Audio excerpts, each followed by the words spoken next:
The town of Blackwater Ridge was a fresh wound in the earth, hacked from the surrounding pine forest. Its buildings were raw timber, bleeding resin, and its main street was a river of mud that sucked at the boots of the trappers, miners, and lost souls who had washed up this high in the unforgiving mountains. Above them, the Rockies stood indifferent, their peaks already white with an early, unseasonable snow. It was from this cold, sucking mud that Jedediah Sharp dragged his niece, Clara. She was 19, though she looked closer to 30 in starvation and closer to 12 in size. The thing she wore was not a dress, but a collection of feed sack rags stitched together with coarse twine, stiff with filth and clinging to her thin frame. Her hair, once the color of clean straw, was a matted, tangled nest. She did not fight, nor did she cry. Clara had learned, years ago, that silence and stillness were the only armor she possessed. They were useless, but they were all she had. Her uncle's hand was a vice on her arm, his knuckles white. Jedediah was a man hollowed out by drink and failure.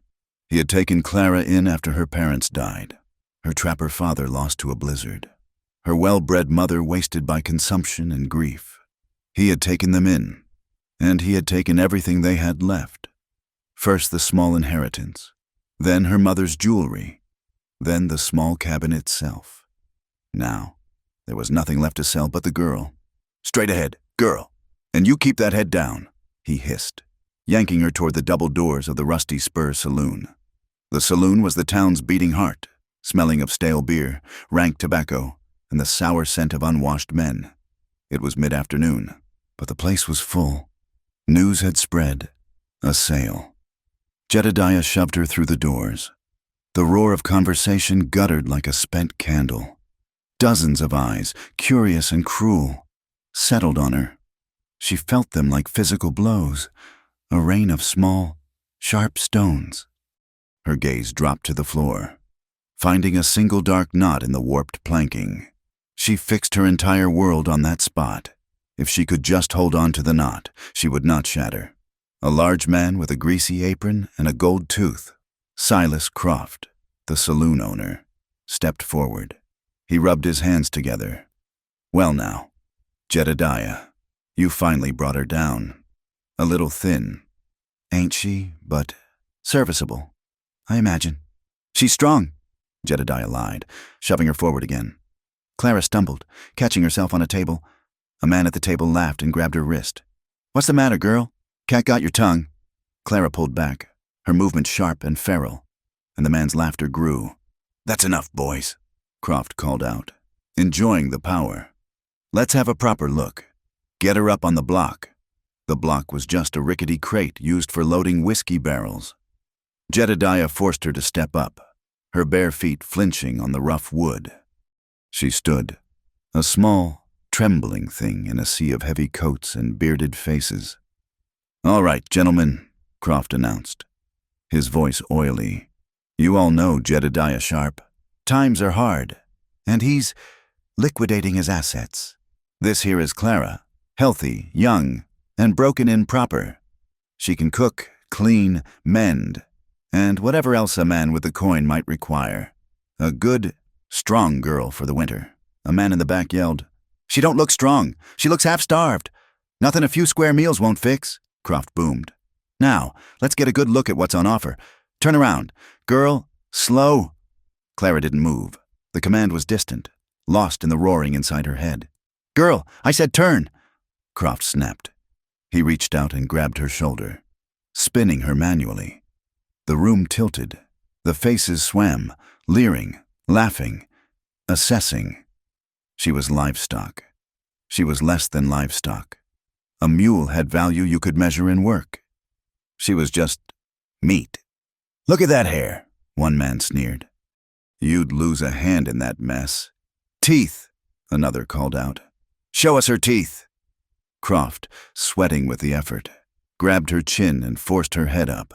He tried to peel her lip back. Clara clamped her jaw shut, a last, tiny spark of defiance. He grunted and slapped her, not hard, but sharp, a crack of sound that silenced the room for a second. "Feisty," a man at the bar whispered, his voice full of a sickening interest. "I like 'em feisty." All right, Croft said, wiping his hand. "She's got all her teeth, I promise you. What am I bid for this? Fine specimen? Shall we start at $10? There was a pause. $10 was a lot for a servant. "5. A rancher named Amos, known for working his field hands to death, called out, $5, and I'll take her off Jedediah's hands." "5! I hear 5!" Croft cried, relieved. "A fine bid. She'll muck your stalls. Amos." "I'll bid 7, said the man at the bar. The one with the whispering voice. "And I ain't got no stalls." A ripple of knowing laughter. Clara's stomach turned to ice. She knew that man. Mr. Greeley. He ran the dry goods, and his wife had died, leaving him with a quiet, hungry look. 7. A fine bid from Mr. Greeley. 10, Amos shouted, getting into the spirit. "I need a scullery maid." 12, Greeley shot back, his eyes fixed on Clara. 15. This from a trapper in the corner, smelling of beaver fat and old blood. "I'm heading up to the high country. Need someone to cook." The implications hung in the stale air. Greeley looked furious. Amos looked thoughtful. Clara just looked at the knot in the floor. $15, a splendid bid. Croft was beaming. "Going once." The saloon doors opened. The cold draft that swept the floor was not as chilling as the man who entered. The room did not fall silent, but the quality of the silence changed. It became heavier, more watchful. He was a tall man, built broad beneath a heavy, dark buffalo hide coat that reached his knees. He moved with a quiet, deliberate grace that seemed out of place in the clumsy, drunken room. He stopped just inside the doorway, his eyes adjusting to the gloom. A thick, dark beard covered the lower half of his face, but it did not hide the white scar that pulled at the corner of his mouth, or the other, older one that creased his left cheekbone. His hat was low, shadowing eyes that seemed to take in everything at once. This was Elias Thorne, a man who lived so high in the Rockies. He was more rumor than person. He came down twice a year, traded a fortune in cured pelts and gold dust, and vanished. He spoke to no one, drank nothing, and was said to be half wild himself. Croft, seeing a potential customer, faltered. $15. I was bid." Elias's gaze swept the room, dismissed the men, and landed on Clara. He did not leer. He did not assess. He just looked. His eyes were a pale, clear gray, like mountain ice. And for the first time in an hour, Clara felt a sensation other than terror. It was a sharp, sudden jolt of being seen, not as a body, but as a person. It was 1,000 times worse. She wanted to shrink, to disappear, to burrow into the wood. 15, going twice. Croft tried again, unnerved by the quiet giant. Elias's voice, when it came, was not loud. It was a low rumble, like rocks shifting deep underground. $50. The room went dead silent. Jedediah, who had been shrinking by the bar, gasped. Croft's jaw dropped. 50, Croft stammered. $50, in coin? Greeley, the shopkeep, hissed. That's madness. For her? Elias ignored him. He took a step toward the bar, reaching into a pocket of his greatcoat. He did not pull out a coin purse. He pulled out a heavy buckskin pouch, dark with use, and dropped it on the bar. It landed with a soft, heavy thud. Not coin, Elias said, his voice flat. Gold. He untied the leather thong, and the men nearby leaned in. It was full. Dust and small nuggets. More gold than most of them saw in a year. Croft's eyes were wide. That's more than 50. 100, Elias stated. It was not a bid. It was a fact. $100. For the girl. The trapper in the corner spat on the floor. Hell, Elias. For that much, you could buy a whole string of ponies. Elias did not look at him. His gaze remained on Croft. The message was clear. This was not a negotiation. Greeley, pale with anger and thwarted desire, said, What's a man like you want with a girl like that? Thorne. She's a feral mutt. Barely human. Elias turned his head, just slightly. His ice-gray eyes settled on Greeley. He said nothing, but Greeley, a man of some small standing, visibly shrank. He took a step back, wiping his sweaty palms on his apron. $100, Croft said, his voice shaking. Sold to Mr. Thorne. He slammed his hand on the bar. In place of a gavel, the sound made Clara jump. It was done. She had been bought. The tension in the room broke. Men turned back to their drinks, muttering, "Crazy mountain man. Wasted good gold. Poor girl. Rather be with Greeley." Clara had not moved. Her entire body was a single, rigid knot of terror. She had been bought by the silent giant with the scarred face and the dead eyes. The stories about the mountain men were the worst. They were godless, violent, and lived with the beasts. She had been sold from a pen of misery into a cage of raw, untamed wilderness. This was not a rescue. It was just a transfer of property. Elias moved.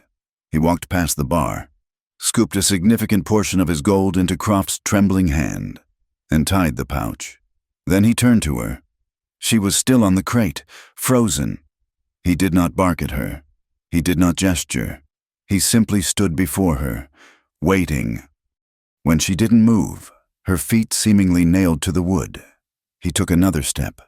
Clara flinched, bracing for the hand that would grab her hair, the blow that would force her to move. But his hand did not come for her. Instead, he simply reached out, his palm up, in a gesture of offering. It was so unexpected. She could only stare at his calloused, clean hand. "Come," he said. Just that one word. She did not take his hand. She could not. To touch him was to accept. She stepped down from the crate, her legs shaking so badly she almost collapsed. He made no move to steady her. He just watched. He turned and walked toward the door. Clara, bound by a transaction she could not comprehend and a fear she knew all too well, followed. Jedediah, her uncle, the man who had sold her, watched her go with empty eyes, already counting Croft's share of the gold. Elias pushed the saloon door open. The sharp, cold air was a slap, and with it came the first flakes of the early snow. It was no longer a dusting.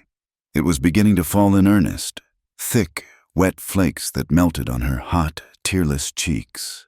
She was wearing only the thin rags, and the cold cut through her instantly, a pain so sharp it made her gasp. She began to shiver, a violent, uncontrollable tremor that racked her entire body.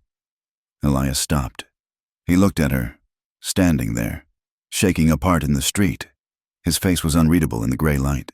He seemed, for a moment, to be considering. Then, with a slow, deliberate movement, he unfastened the heavy clasp of his buffalo coat, but he didn't give it to her. Instead, he shrugged off the heavy wool blanket that was rolled and tied to his pack mule, which stood tethered nearby. He shook it out, a thick, dark blue blanket. He stepped toward her. Clara cringed, pressing herself back against the rough-hewn wall of the saloon. Her eyes squeezed shut. He did not touch her skin. He gently, almost impersonally, draped the heavy blanket over her shoulders. He wrapped it around her, tucking the edges in at the front, cocooning her. The wool was heavy, and it smelled of pine smoke, clean leather, and a faint, masculine scent of the cold mountain air itself. It was warm. The sudden, shocking warmth was a violation. It was a kindness, and kindness was a lie. Kindness was the honey on the edge of the trap.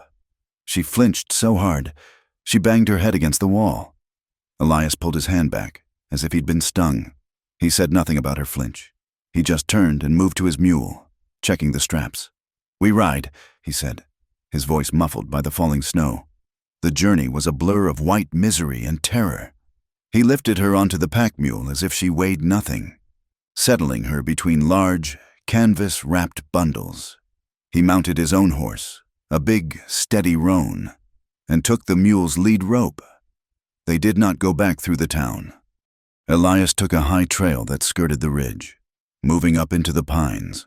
The snow fell thicker, muffling the world, until the only sounds were the creak of the saddle leather, the soft thud of the hooves, and Clara's own chattering teeth inside the wool cocoon. He rode in silence. He did not look back at her, not once. He just kept his face forward, his shoulders set against the storm. For hours. They climbed. The air grew thinner and colder. The town, and everything she had ever known, vanished below them in a sea of white.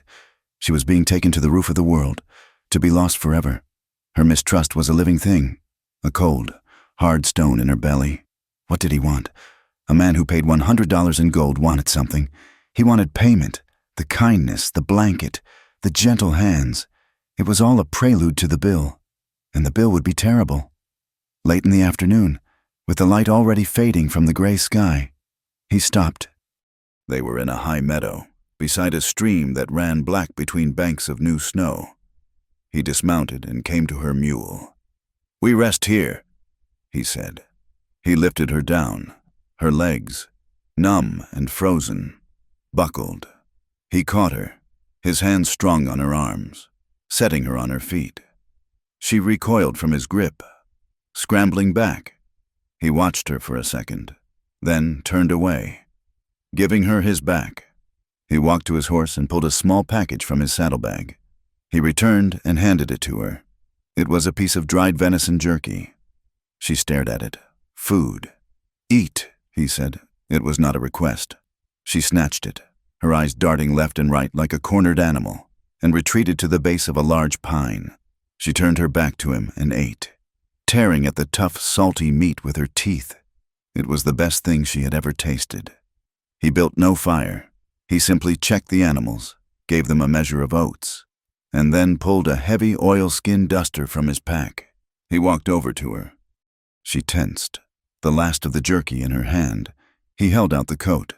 "It will be colder," he said. She stared at the coat, then at him. He was wearing only his wool shirt and the buffalo coat. This was his coat. She did not take it. With a sigh so quiet it was almost lost in the wind, he draped the heavy duster over her shoulders. On top of the blanket, it was enormous, swallowing her whole. The sleeves dangling past her hands, the hem puddling in the snow. It smelled like him, too, pine and leather. He walked back to his horse and sat, leaning against the animal's warm flank, pulling his own coat tighter. He did not eat. He just sat, watching the snow fall, a silent sentinel.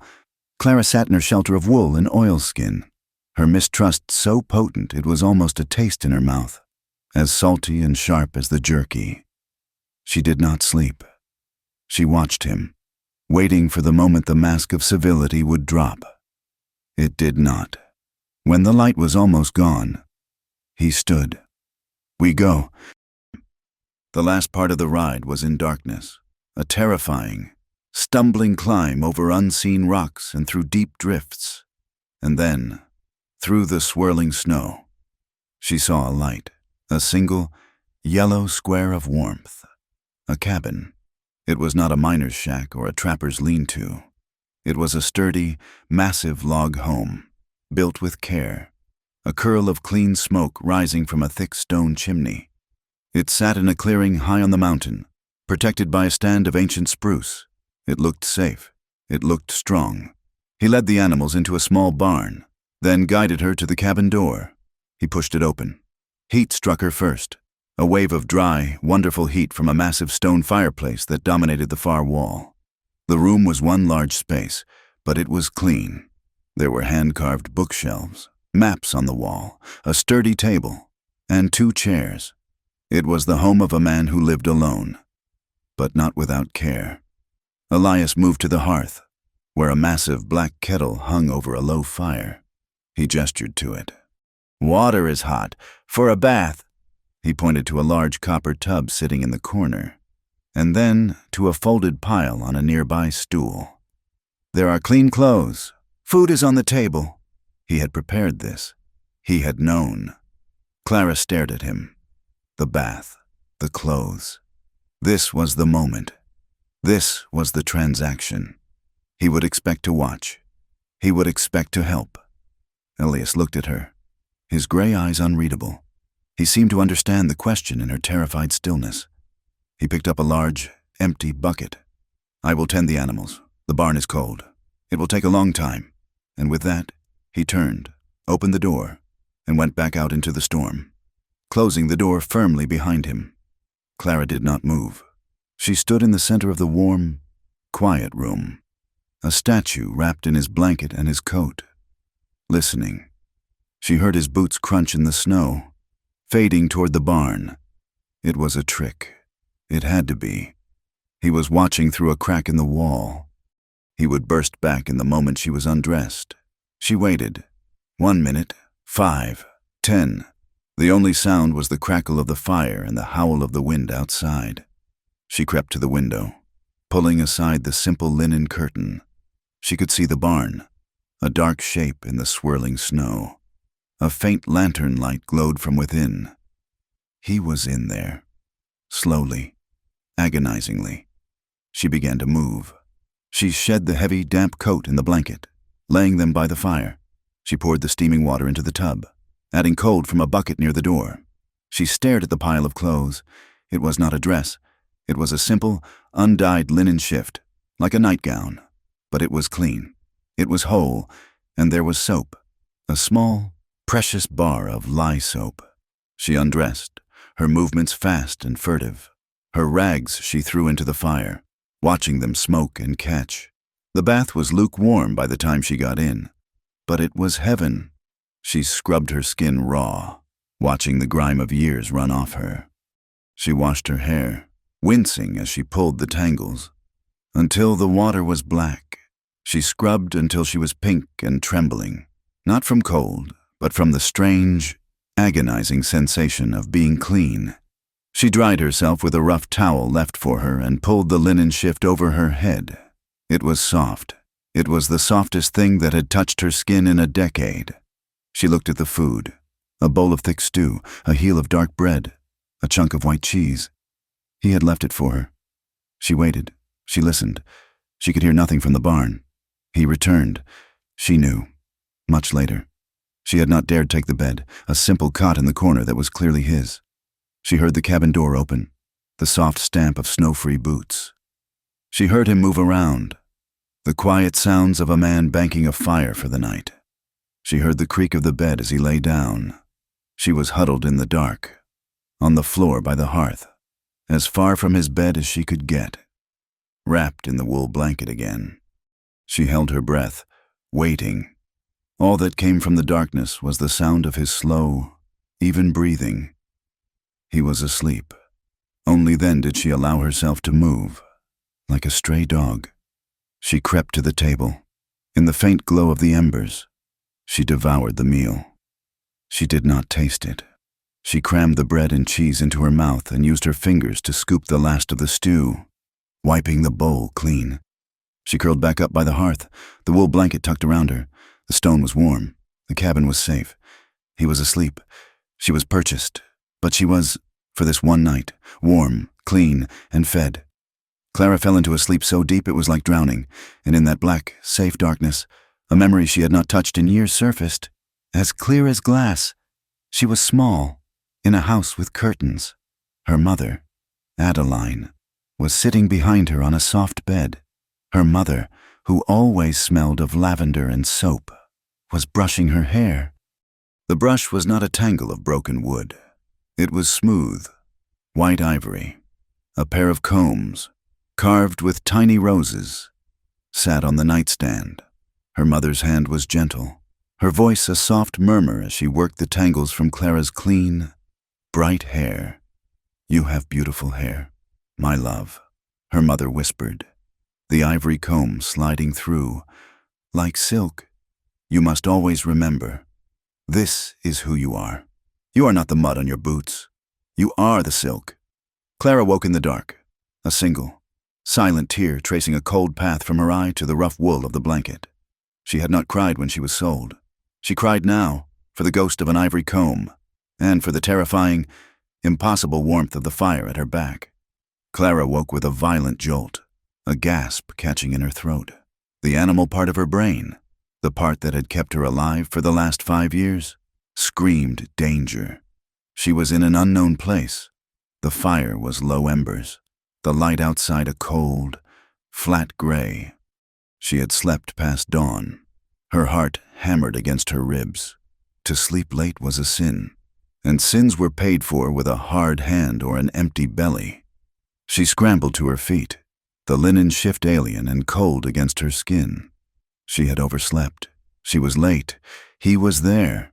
Elias was already awake, sitting at the rough-hewn table, a steaming tin mug cradled in his large hands. He was watching her. He wore a simple wool shirt, his scars stark in the morning light. He had not slept late. "I'm sorry, sir," she whispered, her voice a dry rasp. She rushed to the fireplace, her hands clumsy. I overslept. I will tend the fire, and the animals, I can—" "No." The word was quiet, but it stopped her cold. He stood, moved to the kettle hanging over the embers, and poured steaming water into a second tin mug, adding a pinch of dried leaves from a canister. He set it on the table. Then he took a wooden bowl, ladled a thick pale porridge from a pot warming on the hearth, and set that on the table. "Two. Sit," he said. She stared at the mug, at the porridge. It was a test. It had to be. Her uncle had offered her breakfast once, before he had sold her mother's last ring for whiskey. Kindness was a currency, and she had nothing to pay with. "Sir, I should work first. I can eat after. Please, sit, eat." His voice was not unkind, but it was absolute. It was the voice of the mountain itself. It did not argue. It simply stated what was. Trembling, she edged onto the bench, perching on the very edge, as if ready to bolt. She wrapped her cold hands around the mug. It was hot. A simple tea, but it was hot. She took a sip. He set a small spoon beside the bowl and returned to his own seat, drinking his coffee, watching the snow swirl outside the window. He asked nothing of her. He did not watch her eat. He simply gave her the space. She ate the porridge. It was plain, made with water and a little salt, but it was thick and hot, and it filled a raw, aching void in her stomach. She ate with the speed of a creature who expected her food to be taken away. When she was finished, she set the spoon down, her hands shaking. She waited. For the order. For the command. He finished his coffee, stood, and rinsed his mug in a bucket. He began mending a broken strap of leather, his movements economical and precise. The silence stretched. It was more unnerving than yelling. She could not bear it. She stood, took her bowl and mug, and rinsed them as she had seen him do. She set them aside. "What must I do?" she asked, her voice stronger. He did not look up from his work. "You must rest." "I cannot," she said, desperation creeping in. I am strong. I can scrub the floor. I can carry water. I saw your clothes. I can mend. I can repay you." He stopped. He set the leather strap down, the awl beside it, and turned his full attention to her. His gray eyes were clear, not angry, but deep. They unsettled her more than any threat. "Clara." She flinched at her own name. He had not used it until now. "You are not here to earn your place." The words made no sense. They were a language she did not speak. If she was not here to earn her place, what was she? Property did not rest. A tool did not drink tea. She had been bought. She knew that. She had seen the gold. This freedom, this absence of demand, was a cold, open space, and she was terrified of it. She felt like a bird let out of a cage, only to find the sky was a suffocating, endless white. I do not understand," she whispered. "I know," he said. He picked up his leather strap. "The fire is warm. Rest." She retreated. It was the only thing she knew how to do. She went back to the hearth, to the place she had slept, and sat on the floor, pulling the blue wool blanket around her shoulders. She watched him work. He pulled the thread tight, his scarred hands steady. He asked nothing of her, and as the day wore on, her confusion hardened into a brittle, watchful fear. He left. 2 days later, he put on his heavy coat, checked his rifle, and turned to her. "I am riding to the barn, then checking the trap lines. The snow is light." She nodded, her throat tight. "Bolt the door behind me," he said, and he was gone. She stood in the center of the cabin, her heart pounding, alone. He had left her alone. She rushed to the door and slid the heavy wooden bolt into place. The sound of it was loud in the silence. She was safe from the outside, but she was trapped with the mystery of this man. Her fear battled with a desperate, gnawing curiosity. She had to understand. She began to move, her bare feet silent on the wood floor. She explored the cabin, not as a guest, but as a spy. The space was clean, austere, but it was not crude. The bookshelves, she saw now, were carved by hand, the wood smoothed and oiled. And the books, she touched their spines. A thick Bible, yes, but also Mr. William Shakespeare's comedies, histories, tragedies, a worn book of poetry, a heavy volume on the geology of the Rocky Mountains, a book on botany, with pressed, dried flowers tucked between its pages. This was not the library of a simple trapper. On the wall hung not beaver pelts, but maps. They were drawn with a precise, educated hand. She recognized the topography of the mountains she had just crossed, but there were others. A map of the entire Oregon Territory, a map of the states back east, with New York City circled in faded ink, a map of Europe. She moved to the large, carved wooden chest at the foot of his bed. It was his. It was private. To open it was a violation. Her hand hovered over the lid. She had to know. If she was to survive him, she had to know what manner of man he was. She lifted the heavy lid. She expected traps, or ammunition, or more gold. It smelled of cedar, and faintly of lavender. Inside, resting on clean linens, were bolts of fabric. She touched the top one, a green so deep it was almost black. It was silk. She lifted it. Beneath it was another, the color of heavy cream, and another, a blue that reminded her of a twilight sky. They were pristine, untouched. They were fabrics for a lady, for a life so far removed from Blackwater Ridge. It was like a dream. Who were they for? Her breath caught. A wife. He had a wife, hidden somewhere, or a wife who had died. This was a shrine. She was in a dead woman's house, beneath the silks. She found a small, velvet-lined box. Inside was a silver-backed hand mirror and a matching brush. They were tarnished, but beautiful. She picked up the mirror. Her uncle had sold her mother's. This one was heavier. She turned it and saw her own reflection. A stranger stared back. A thin, pale creature with enormous, haunted eyes. Her skin was clean, but stretched tight over her cheekbones. Her hair, still damp from its washing, was a wild, tangled mass. She looked like something dug up from the earth. She heard a sound, an axe splitting wood, sharp and close. He was back. She dropped the mirror, slammed the chest shut, and scrambled back to the hearth, her heart seizing. She pulled the blanket around her, her whole body shaking. He entered a moment later, his arms full of firewood, snow on his shoulders. He paid her no mind, stacking the wood neatly. She watched him, terrified. He knew, he must know she had been prying. He said nothing. He just stoked the fire and began preparing a simple meal of beans and salted pork. He did not seem to be a man with a secret wife. He did not seem to be a man in mourning. He seemed to be just a man, alone. The silks made no sense. A week passed. The snow was deep, locking them on the high peak. A routine, fragile and strange, began to form. He would rise, tend the animals, and then either check his nearby traps or work inside. Mending his gear or carving, he gave her tasks, but they were not tasks of servitude. He asked her to read the labels on his supply canisters, his voice flat. My reading is slow. Tell me which is the salt. She did, and he had her do it again the next day. Organizing the pantry, he was testing her. But more than that, she realized, he was giving her a purpose she could accept, an exchange, her reading, for her food. This, she understood. This, she could manage. One morning, he announced, I am riding to Blackwater. I need supplies. Clara's blood ran cold. He was taking her back. The experiment was over. She had failed the test, whatever it was. She had been too quiet or too clumsy. He was returning his damaged goods.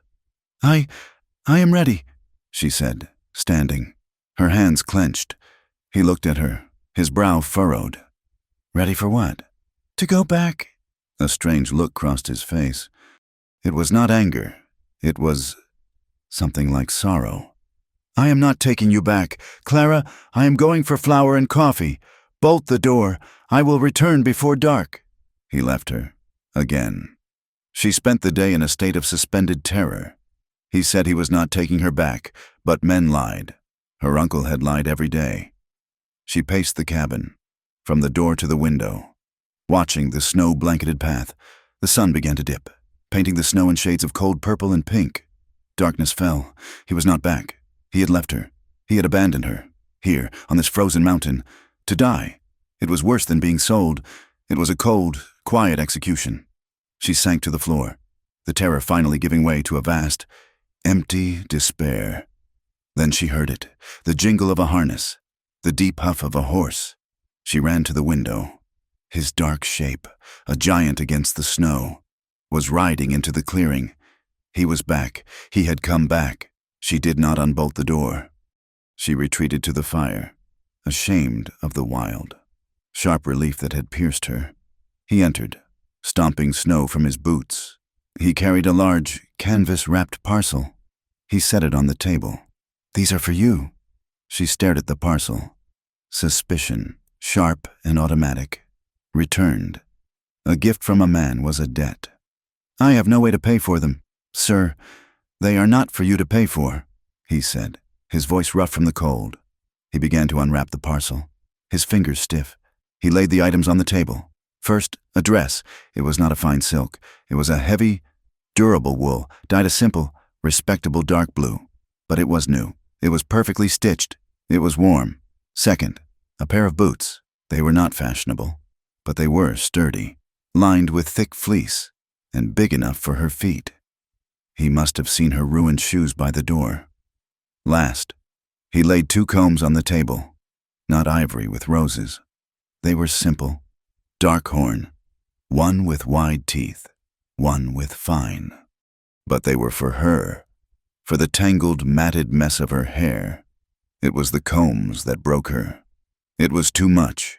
The blanket had been a necessity. The food had been survival. But this was an acknowledgement. A dress for her body, boots for her feet, combs for her hair. He had looked at her, truly seen her in her filth and misery, and he had bought her. Combs. A sound tore from her throat, a dry, ragged sob she could not contain. She backed away from the table, shaking her head, her hands flying to her mouth. "Oh, no," she whispered, the tears coming hot and fast, the first tears she had shed since her mother died. "No, I cannot. They are just clothes. Girl." "Why?" she cried, the word bursting from her. It was the only question that mattered. "Why are you doing this?" Elias stood very still. The fire crackled in the silence.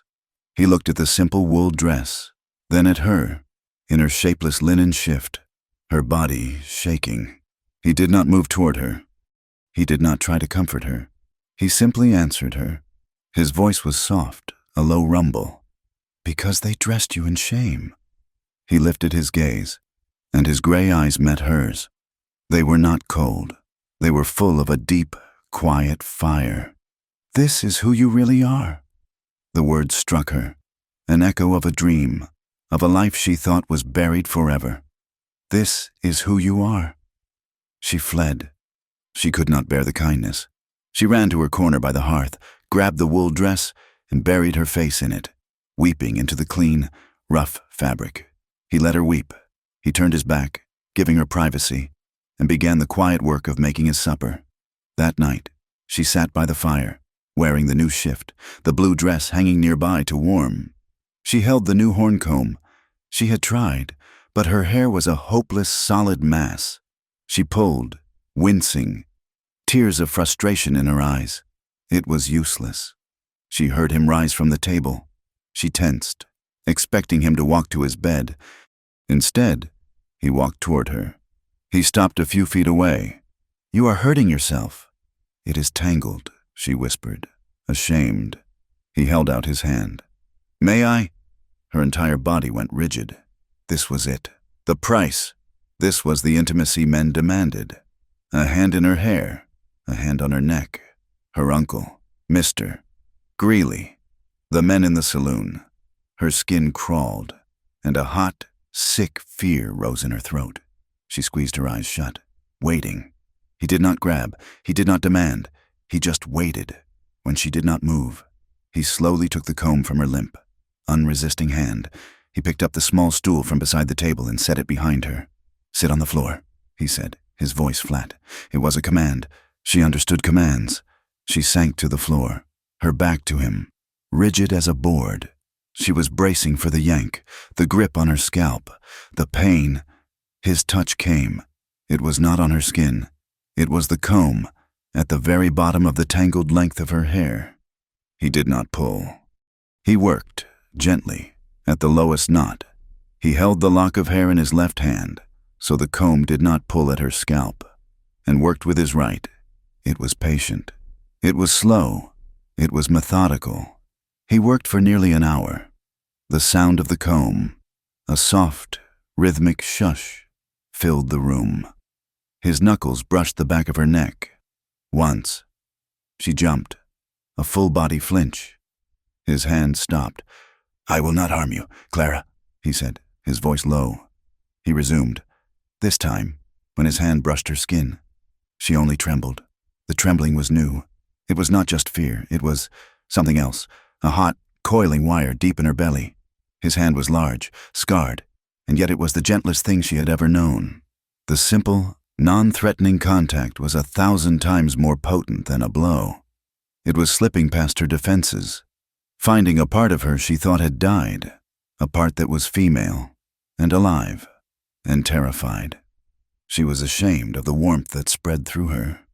It felt like a betrayal. Finally, he set the comb down. "It is done." Her hair, free of knots for the first time in years, fell heavy and loose over her shoulders. Down her back, it felt strange, like a heavy, silken cloak. She could not speak. She could only nod. Her throat thick. She felt exposed, vulnerable, and almost beautiful. It was the most terrifying feeling of all. The days thawed into weeks. The blizzard passed. He began to teach her. Not in words, but in actions.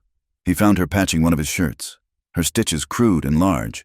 He stopped her, went to the chest of silks, and brought back not the silks, but a small, rosewood sewing box, his mother's. He showed her a tiny, perfect stitch. "Like this," he said. "It holds against the wind." He was not teaching her to be a servant. He was teaching her craft. She was staring at his books. He noticed. "You can read," he stated. "My mother taught me," she said, her voice small. "Then read." He pulled a book from the shelf. It was the poetry. "This one is quiet." He handed it to her. He had 2 goats in the barn, and a kid. He took her out, the snow bright, the air stinging. He showed her how to milk the nanny. Her hands were clumsy, cold. "Gently," he said. "You must be gentle. Like this." He placed his large, warm hand over hers, guiding her fingers, showing her the firm, rhythmic pressure. The jolt was so sharp. She gasped and pulled her hand away. Elias stepped back immediately, his face unreadable.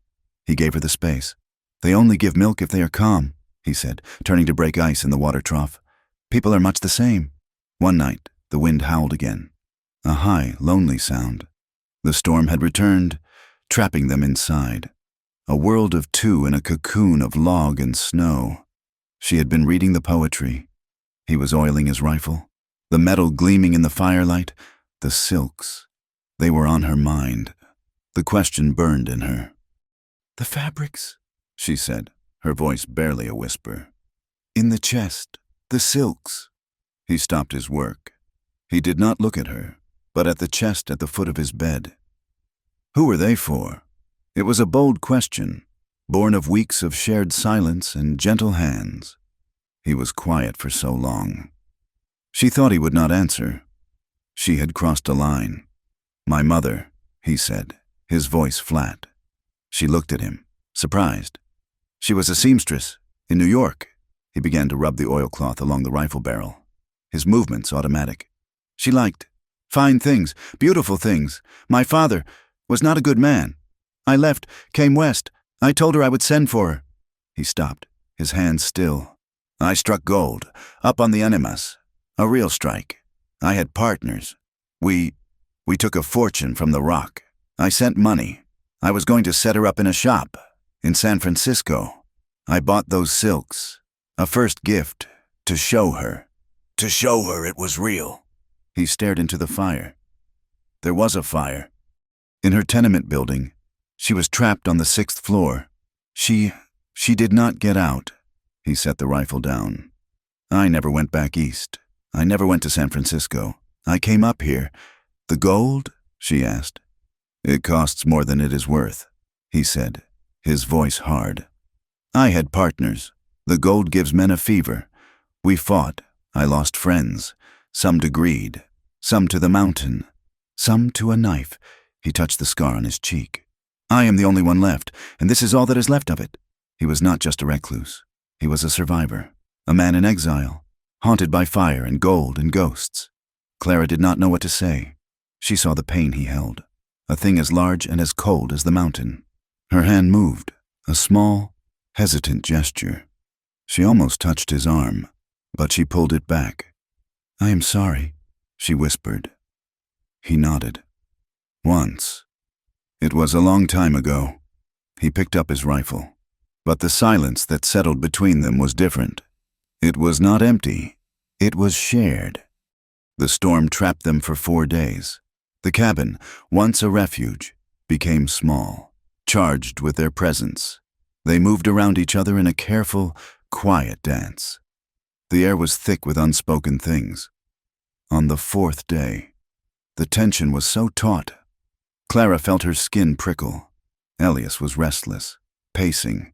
He was carving a piece of wood, a small bird, but his hands were clumsy. The knife slipped. Damn, he hissed, pulling his hand back. A dark drop of blood welled on his thumb.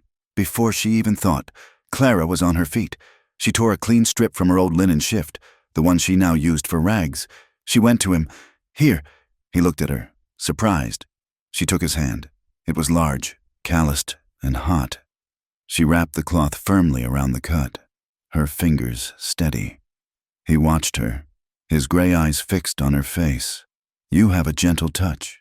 She finished the knot and looked down, her face hot. So do you. The admission hung in the air, sudden and true. She had acknowledged what had passed between them. She pulled her hands away. That afternoon, the goat kid, which he had brought inside to save from the worst of the wind, got loose from its small pen. It was bucking, playing, chasing the tail of the broom Clara had been using. It was a ridiculous, joyful, stupid sight. A sound bubbled up in Clara's chest. It was a rusty, unfamiliar thing. She pressed her hand to her mouth, but it escaped. A short, sharp bark.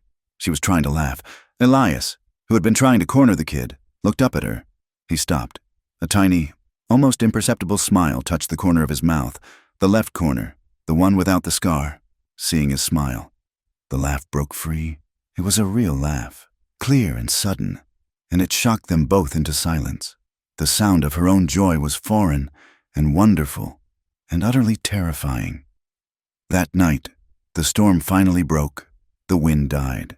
The world outside was silent, buried in white. They were both exhausted, drowsy, sitting by the fire.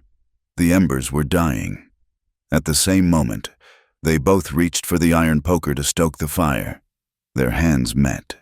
It was not a brush. It was a full, firm, palm-to-hand touch. His skin was calloused. Hers was soft. Both were warm. Clara looked down at their hands, resting together on the iron poker. Elias looked at her. The saloon. Her uncle. Mr. Greeley. The leering faces, every instinct she had, every lesson of survival, screamed at her, "Pull away! Do not trust! Do not touch!" She did not move. She left her hand where it was, resting on his. It was a choice, the first real choice she had made in 5 years. He moved, slowly. He turned his hand, his palm sliding against hers. and his fingers gently, so gently, closed around her hand. It was not a grip of possession. It was a simple, warm, human clasp. They sat there for a long time, in the absolute quiet of the cabin, the fire sinking to red coals, their hands locked together, and outside. The mountain waited. The hand holding by the fire was not a conclusion, but a fragile beginning.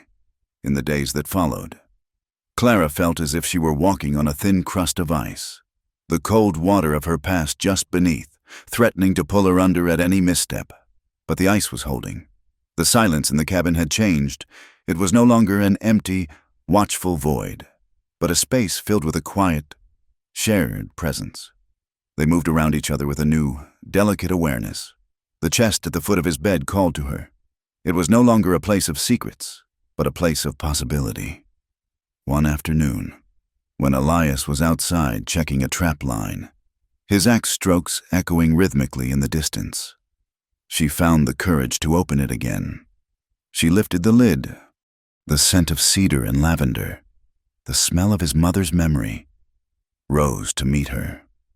She was not a thief this time. She was an archaeologist, brushing dust from a life she almost remembered. She reached past the sewing box and lifted the first bolt of fabric, the deep green silk. It was cool, heavy, and whispered as it unfolded. She had worn rags. She had worn a linen shift. She had worn the sturdy blue wool he had bought her. This was something else. This was not for survival. This was for being. Her hands trembled. She looked at the door, then back at the silk. She was clean. Her hair was brushed. This is who you really are. His words. You are the silk. Her mother's words. It was not for him. He was not even there. It was for the pale, haunted creature in the tarnished silver mirror. She unwrapped the bolt, the fabric puddling at her feet. She held it up against her body, the cool, smooth surface a shocking caress against the skin of her neck and arms. She looked down at the vibrant green against the drab floorboards. It was the color of the pine trees in summer, the color of life. She found the cream-colored silk next, and then the twilight blue. She draped them over the back of his chair, transforming the rustic cabin into a queen's dressing room. Standing there in her wool dress, she felt a longing so sharp it ached in her chest, a longing not for him, but for the girl she had been, the one who had been promised a life where such things were normal. She picked up the silver hand mirror. She saw her eyes, no longer hollow, but wide and uncertain. She saw the clean line of her jaw. She saw the girl her mother had brushed hair for, a version of her, buried for 5 years, was clawing its way back to the surface. She was terrified of it. When Elias returned, he stopped in the doorway. He saw the silks draped over the chair, glowing like jewels in the firelight. He saw Clara, standing frozen, caught in the act of dreaming. He did not scold her. He did not mock her. He simply looked at the fabrics, then at her. He nodded, once. A small, unreadable acknowledgement. He set his rifle in its rack and went about his chores, leaving the silks where they were. The next day, she wore the green one. She had no pattern, no fine thread. She had simply wrapped it and pinned it, her fingers clumsy, her heart hammering. It was too long, and it dragged on the floor. But it was on her. She felt absurd, a crow dressed in peacock feathers. But when she looked in the small mirror, she saw the woman again. She saw her mother's posture. She stood up straighter. Elias said nothing when he saw her. He just watched her, his gray eyes lingering on the way the firelight caught the fabric as she moved, stirring the stew. The silence was heavier than ever, but now it was charged. A few days later, he began to work on a new project. He was a man who spoke with his hands, and his hands were now busy. He had brought in several lengths of pale, smooth aspen wood, cured and dried. He sat by the fire, not mending, not loading shells, but carving. He worked for hours, sanding the wood until it was as smooth as river stone. Clara watched him, her curiosity a quiet hum. He was making a piece of furniture. It was small, with 3 drawers and delicate, tapered legs that spoke of a craftsmanship he had learned far from these mountains. On the 3rd day, he assembled it. It was a dressing table. He set it against the wall near the window, where the morning light was best. He said nothing. He just built it, and that night, he set the small, tarnished silver mirror and brush on its surface. Clara stared at it. Her throat was thick.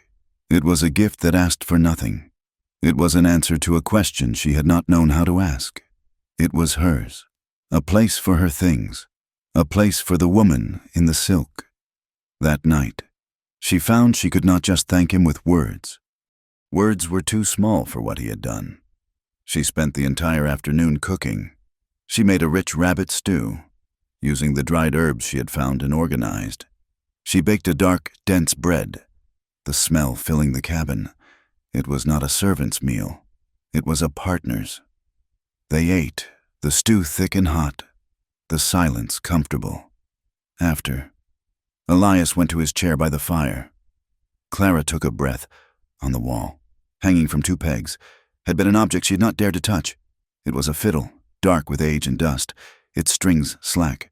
She had seen him look at it, sometimes, but never pick it up. She went to it. She lifted it from the wall. Elias looked up, his face guarded. "May I?" she whispered. He just nodded.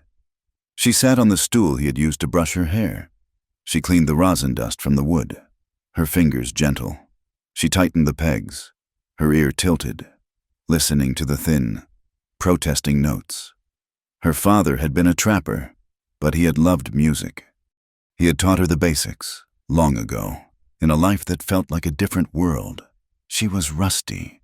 Her first few scrapes of the bow were a shrill, awful sound. She flinched, but Elias did not. He just watched. She took another breath, centered herself, and tried again. She found the notes. It was a simple tune, a slow, sad air from the old country. It was a melody her mother used to hum. The sound, thin and clear, filled the cabin. It was a human sound, a sound of art, not just survival. It pushed back against the wind howling outside. Clara closed her eyes, letting the memory guide her fingers. She played for 5 minutes. When she finished, the last note hanging in the air, she opened her eyes. Elias was watching her. His gaze was so intense, so full of a raw, wondering reverence, that it made her blush. He looked at her as if she were not a woman, but a miracle. He looked at her like she was magic. "I did not know you could do that," he said, his voice quiet. I barely can," she stammered. "It was beautiful." And in that moment, the space between them shrank. The air grew thick and hot.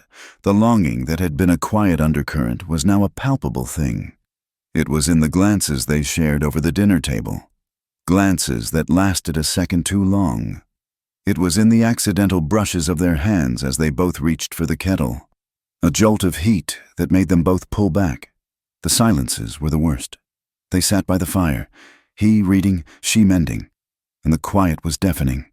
It was filled with the sound of her own heart, the sound of his breathing.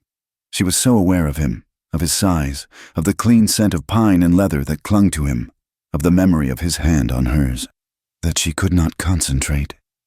She pricked her finger with the needle, a tiny bead of red. He looked up. "Are you all right?" "Yes," she whispered, putting her finger in her mouth.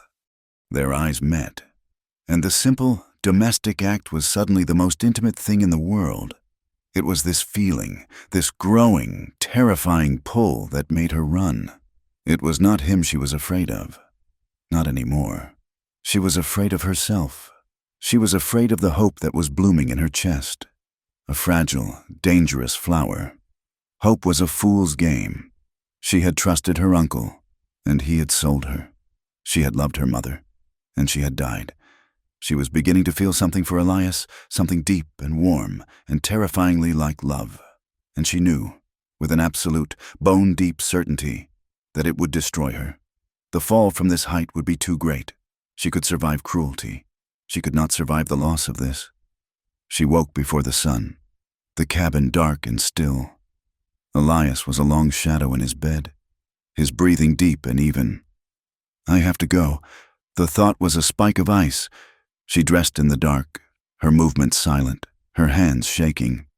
She put on the blue wool dress and the fleece-lined boots. She could not take the silks. They were not for the wilderness. She strapped the horn combs to her belt. She took a hunk of bread and a piece of jerky. She wrapped herself in the blue wool blanket he had first given her. She slid the bolt on the door, the snick of the wood sounding like a gunshot in the quiet. She slipped outside.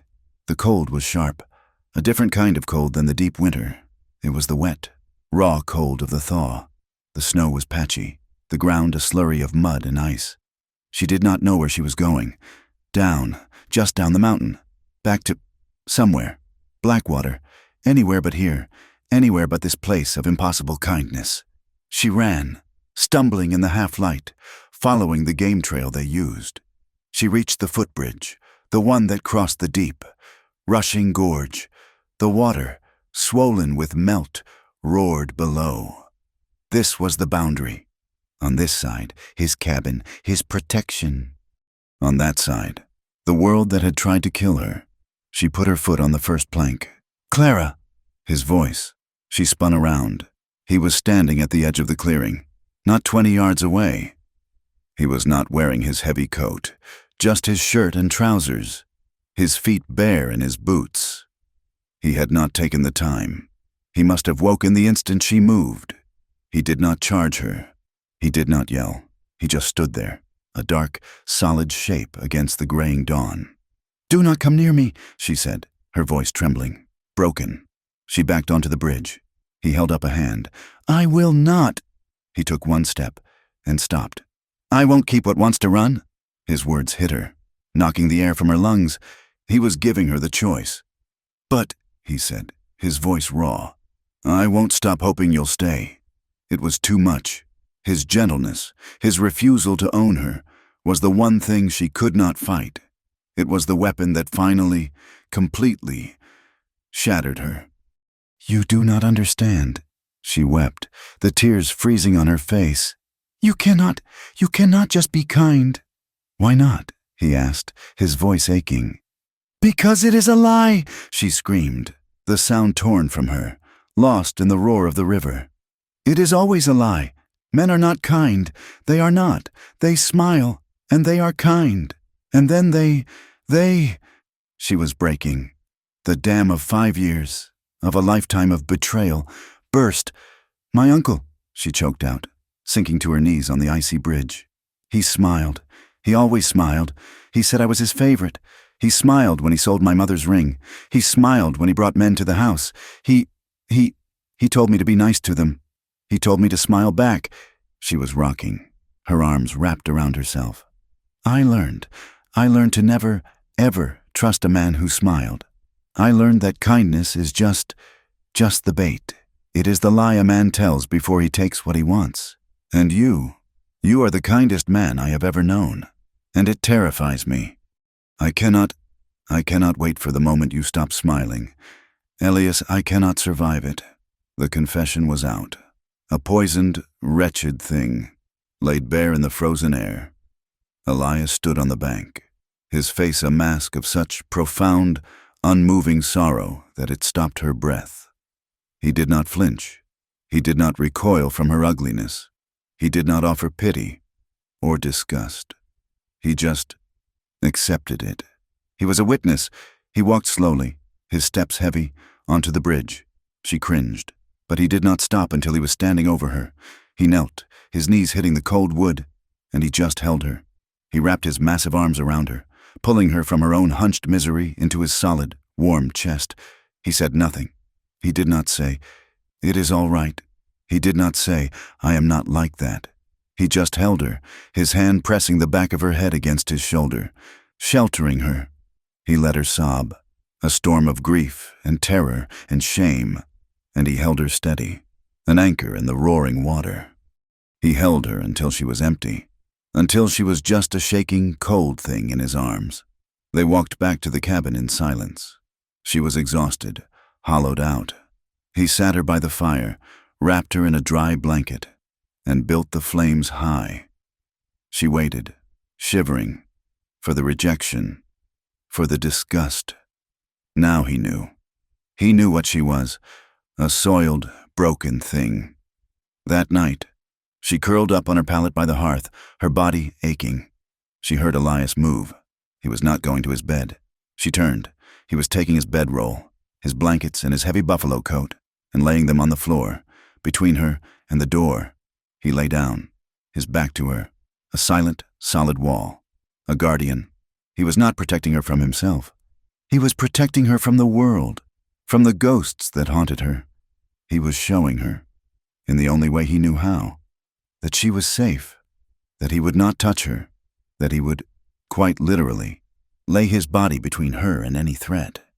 She watched the broad, dark shape of his back in the firelight, and for the first time in her life, she slept without fear. The thaw came in earnest. The mountain began to breathe. The snow receded, revealing the wet, dark earth. The air smelled of mud and pine resin and possibility, and Clara began to live. The confession, instead of pushing them apart, had forged a new, unspoken bond. He had taken her worst, and he had not left. They worked, together. He tilled a patch of ground near the cabin, the rich black soil turning over. She, following his quiet instruction, planted the seeds they had sorted, potatoes, beans, hardy greens. Her hands, digging in the cool, damp earth, felt strong, alive. She took over the linens, washing them in the melted, snow-fed stream, and hanging them on a line he strung between two pines. The sight of the clean white sheets, flapping in the high mountain breeze, the sun brilliant and warm, filled her with a simple, profound joy. And she began to hum. She did not realize it at first. It was just a quiet sound in her throat as she worked, a half-remembered tune. Elias, splitting wood nearby, paused. He heard it. He did not look at her, did not break the spell. He just smiled, a small, private smile, and continued his work. One evening, the air was almost warm. The cabin was clean, the scent of the stew she was cooking rich and welcoming. She took a bath, the water heated over the fire. It was not a frantic, fearful scrubbing. It was a slow, luxurious soak. She washed her hair, using the last of the lye soap. She emerged from behind the privacy screen he had built for her. She was wrapped in a soft, worn shawl, her skin pink and warm, her hair unbound, damp and heavy, falling over her shoulders. Elias was at the table, sharpening his axe. He looked up. He stopped. His hands, holding the stone and the blade, went utterly still. He was not looking at her with the raw hunger of the men in the saloon. He was not looking at her with the calculating assessment of her uncle. He was looking at her with a kind of awe. His gaze traced the line of her collarbone, the curve of her damp hair.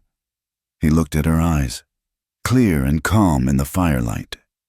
He whispered, his voice rough, "You look like your soul is coming back." The words landed inside her, a seed of warmth. He saw her, not the rags, not the silks. He saw her. The tension, the thing that had been building for weeks, returned, but it was different. It was not the tight, fearful wire of before. It was a heavy, warm, liquid pool. It was raw, and it was emotional, but it was not rushed.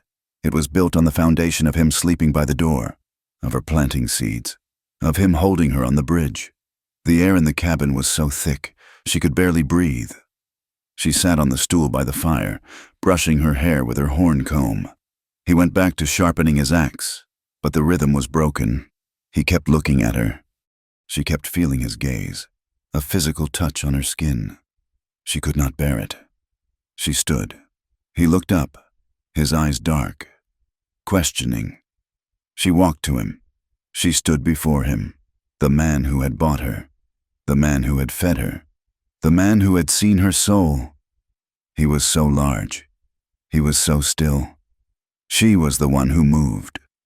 She leaned down, her damp hair brushing his shoulder.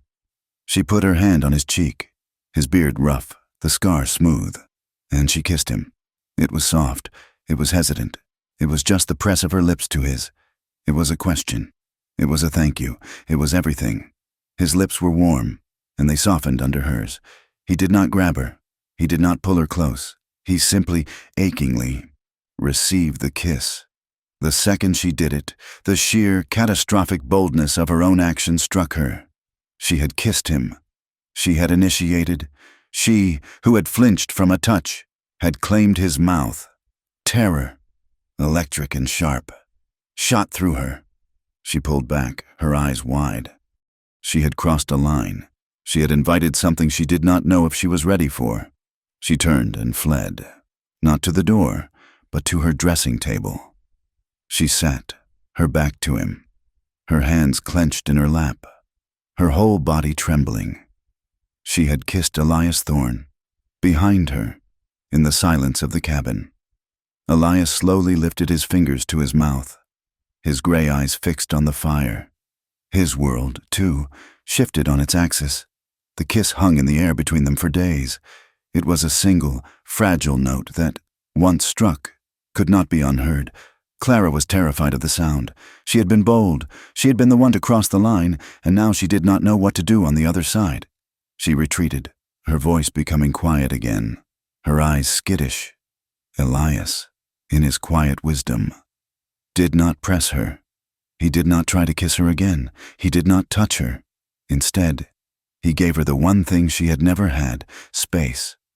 He moved with a formal, almost painful politeness, his large presence respectful of the invisible boundary she had drawn again.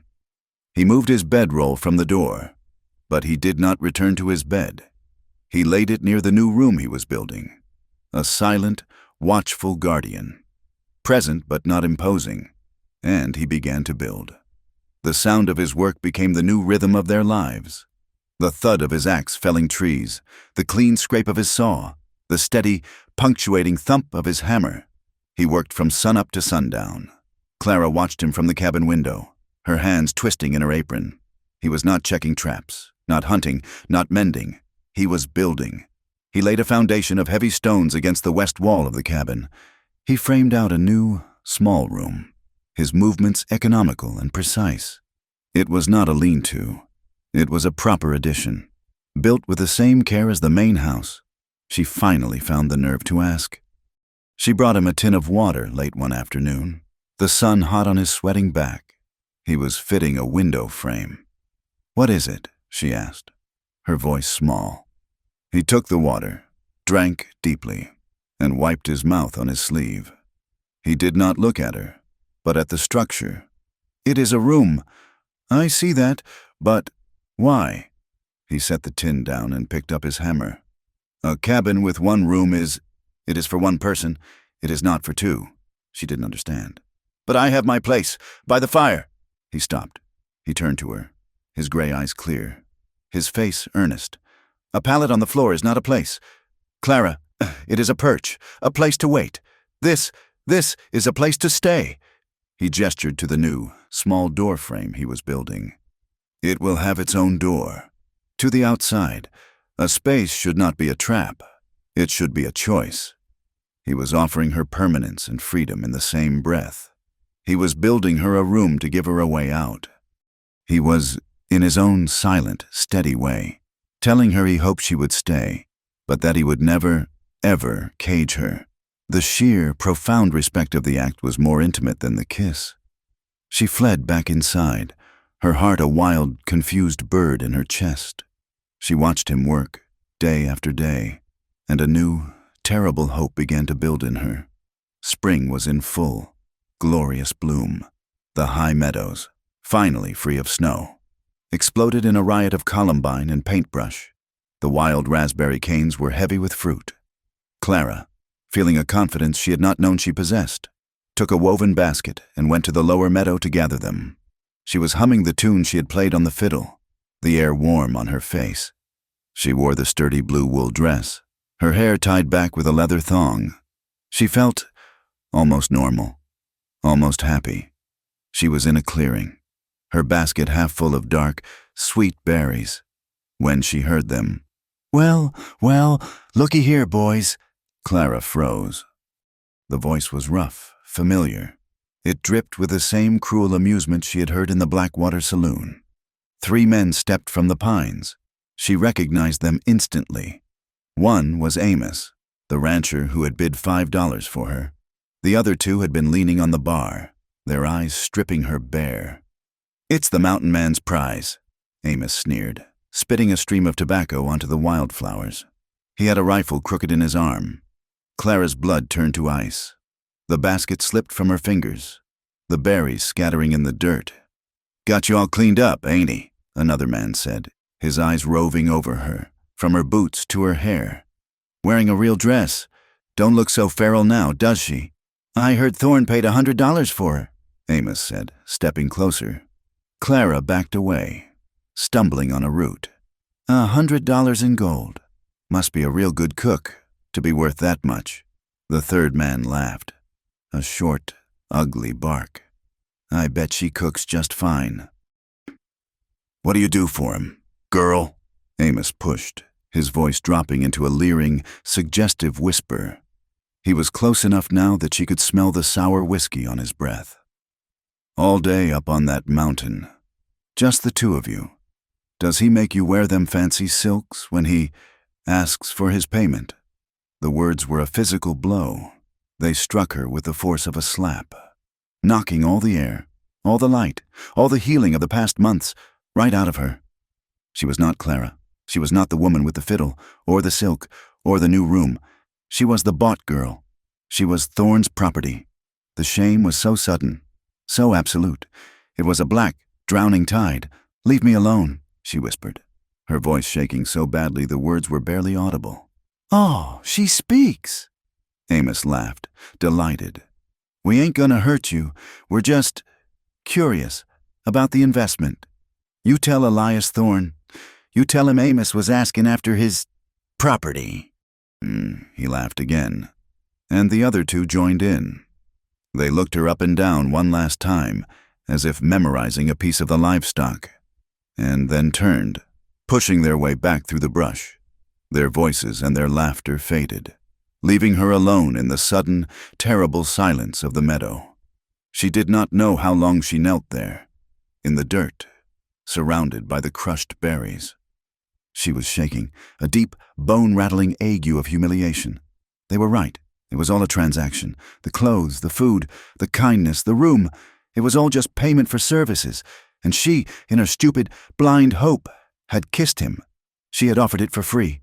She stumbled back to the cabin, her mind a cold, numb void. She did not see the mountains, or the sky. She saw only the mud of the saloon floor. Elias was on the roof of the new room, nailing the last of the shingles. He saw her, his hammer pausing. He smiled, that small, rare smile that touched his unscarred cheek. He waved. Clara stared at him. The smile. Never trust a man who smiles. She turned, ran inside the cabin, and slammed the heavy wooden bolt into place. The sound was a final, hollow thud. She stood in the center of the room, breathing in ragged gasps. Her eyes fell on the chest. The silks, his mother's silks, the ones she had dared to wear. She lurched to the chair where the twilight blue silk was draped, the one she had imagined wearing when the new room was finished. It was a lie, a costume for a whore. In a cold, clear fury, she snatched the fabric. It was cool and smooth in her hands. She went to the hearth, where the embers of the morning cook fire still glowed. She did not hesitate. She shoved the beautiful, twilight blue fabric into the heart of the coals. There was a hiss, a puff of acrid smoke. The delicate fabric blackened, shriveled, and then, with a terrible, bright whoosh, it caught flame. The color of the sky turned to a brittle, stinking ash. She watched it burn. She felt nothing. She went to the corner where she kept her mending. Beneath the pile, wrapped in a bit of canvas, were the original rags she had been wearing when Elias bought her, the feed sack dress. It was stiff with her own old filth. She stripped off the blue wool dress, the one he had bought her. She let it fall to the floor. She stepped into the rags. The rough, familiar chafe of the fabric against her clean skin was a shock, but it was the truth, the filth, the smell, the shame. This was her. This was who she was. She was not meant for beauty. She was not meant for love. She was the feral mutt from the auction. She heard his boots on the step. "Clara," a knock. You bolted the door. Is something wrong?" She said nothing. She just stood by the fire, breathing in the smell of the burnt silk. A heavy, splintering crack. He had put his shoulder to the door, forcing the bolt from its casing. The door flew open. Elias stood there, his face full of alarm and confusion. He saw her. He saw the rags she was wearing. His gaze dropped to her bare feet on the stone hearth. Then his eyes went to the fire. He saw the black, charred scraps of fabric. He smelled the smoke. His face, usually so calm, became a mask of profound, aching disbelief. "Clara," he breathed, his voice rough. What have you done?" "I am wearing the truth," she said, her voice a dead, flat thing. "That," she pointed to the ashes, "was the lie. This is who I am." "That is not true." He took a step toward her, his hands open, as if approaching a terrified animal.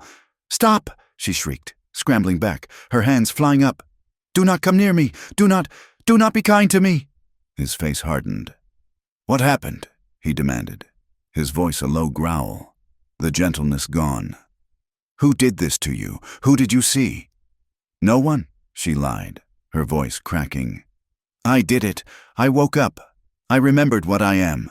I am the girl you paid $100 for. I am not the woman you build rooms for. I am not the woman you brush hair for." "Stop saying that," he said, his voice dangerous, quiet. "It's what they called me. It's what everyone calls me." "Who?" he pressed, taking another step. He was no longer the gentle rescuer. He was the mountain. He was ice and rock. "Who?" "It doesn't matter. They were right." The dam of her shame, the terror of the meadow, the humiliation of the saloon, it all broke. The words tore from her throat, a raw, ragged scream. "You don't know. You stand there, so good, so decent. You bought me. You don't know what it's like. You don't know what it's like to be sold, to be handled and priced and spun around like a damn horse. To have men look at you, to have them laugh and bid and touch you, to be shamed so deep you can never, ever be clean again. You don't know. You saved me, but you can never, ever know what that feels like." She was sobbing, beating her fists against her own thighs, the filthy rags a mockery of her grief. Elias did not move. He did not flinch. He did not try to comfort her. He just stood in his own doorway, a giant of a man. And he took it. He let her scream. He let her hurl every poisoned, broken piece of her past at him. He stood and he listened, his face carved from stone, his gray eyes filled with a sorrow so deep it looked black. He let her scream until she was empty, until she was just a gasping, shuddering heap on the hearth, her voice raw. The cabin was silent, save for her ragged breathing and the pop of the fire. He closed his eyes, just for a moment, and a tremor ran through his whole body. When he opened them, the anger was gone. All that was left was a pain that mirrored her own. "You are right," he said, his voice quiet, rough as gravel. "I do not know what it is to be sold, but I know what it is to be shamed, and I know what it is to be haunted." He walked past her, not to her, but to the fireplace. He stared into the ashes of the silk, his broad back to her. "I told you," he said, "that I lost my partners, that we fought, that I came here." He touched the scar on his cheek, the one that pulled at his mouth. "I did not tell you all of it." Clara watched him, her sobs hitching, her rage draining away, leaving a cold, watchful dread. "My last partner, his name was Ben. He had the gold fever. It made him, rotten. We had brought our dust down to a camp, south of the Animas. There was a girl there, a saloon girl, like the ones in Blackwater. She couldn't have been more than 17. His voice was flat, a recitation of a memory worn smooth by time and guilt. Ben got drunk. He had a full pouch. He said he had bought her. For the night, he grabbed her, dragged her out of the tent, into the alley between the shacks. She was screaming. Elias's hands, at his sides, clenched into white-knuckled fists. I went after him. I told him to let her go. He just laughed. He said the same things. Clara, I paid for her.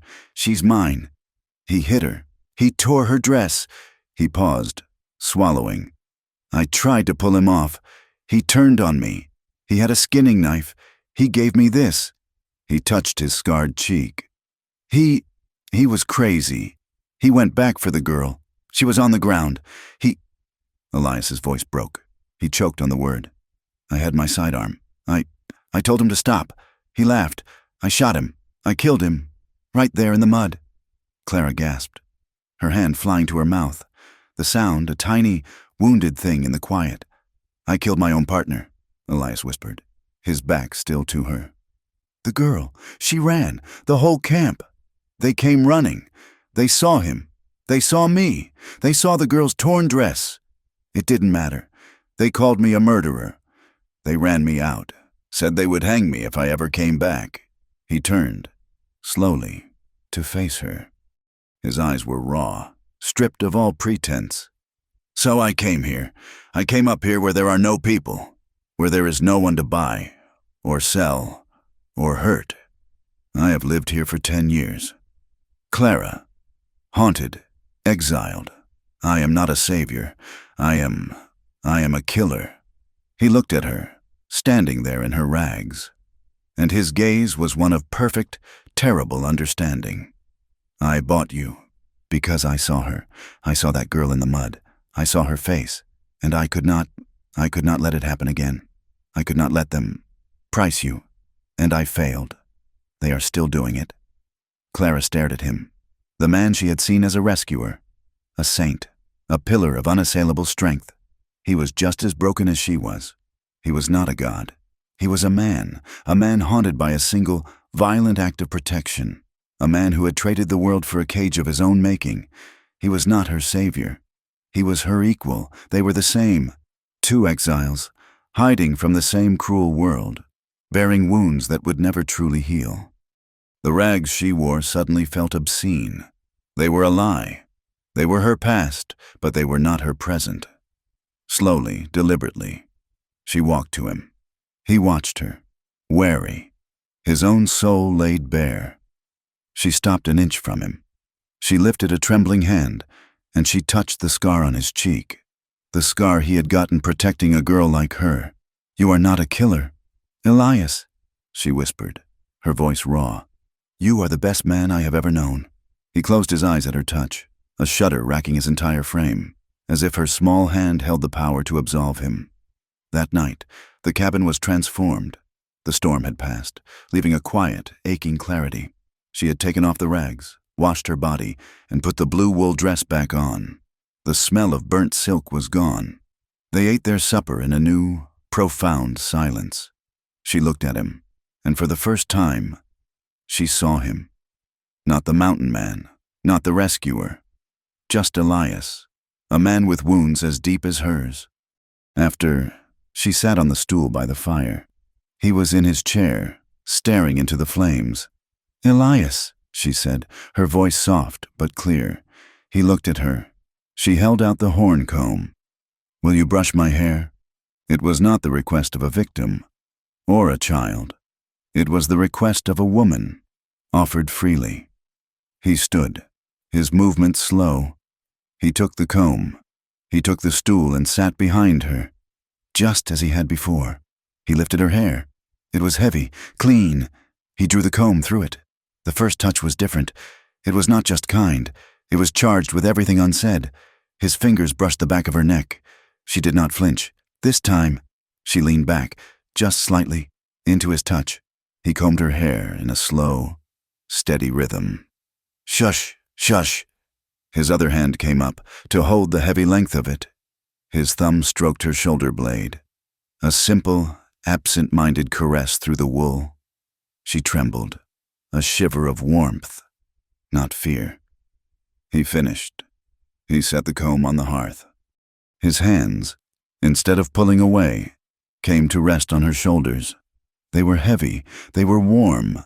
She could feel the heat of him, the solid, living strength of him, at her back. She leaned her head back, slowly, until it rested against his solid chest.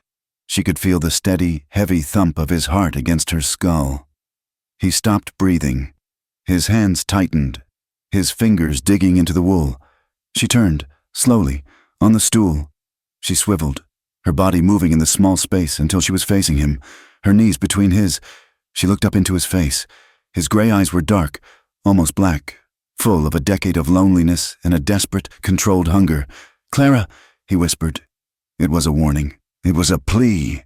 It was her name, finally spoken as an equal. "I am not afraid," she whispered back. "Not of you." She lifted her hands, her own hands trembling, and placed them on his bearded cheeks. She felt the rough hair, the smooth skin of the scar. She rose up on her knees, bringing her face to his. She searched for his lips with hers, clumsy, hesitant, but certain. A low, tortured groan rumbled deep in his chest. His control broke. His mouth met hers, and it was not gentle. It was a desperate, drowning kiss. It was 10 years of solitude. It was the guilt of a man he had killed and the ghost of a girl he had saved. It was a raw, aching need that mirrored her own. His arms came around her, crushing her to him, pulling her from the stool and onto his lap. His hand tangled in her hair, the hair he had just brushed, and he tilted her head back, claiming her mouth as if it were air, and he a dying man. She clung to him, her fingers digging into his shoulders, meeting his raw hunger with her own. This was not the cold, dead submission of her past. This was a fire. This was a storm. This was a choice. He kissed her jaw, her throat, his breath hot on her skin. He lifted her as if she weighed nothing. He carried her, not to her pallet, not to the new room, but to his bed, the bed that had been his alone for 10 years. He laid her down on the furs, his body shaking with the effort of his restraint. He pulled back, his chest heaving, and looked at her. His eyes were dark, asking one last time.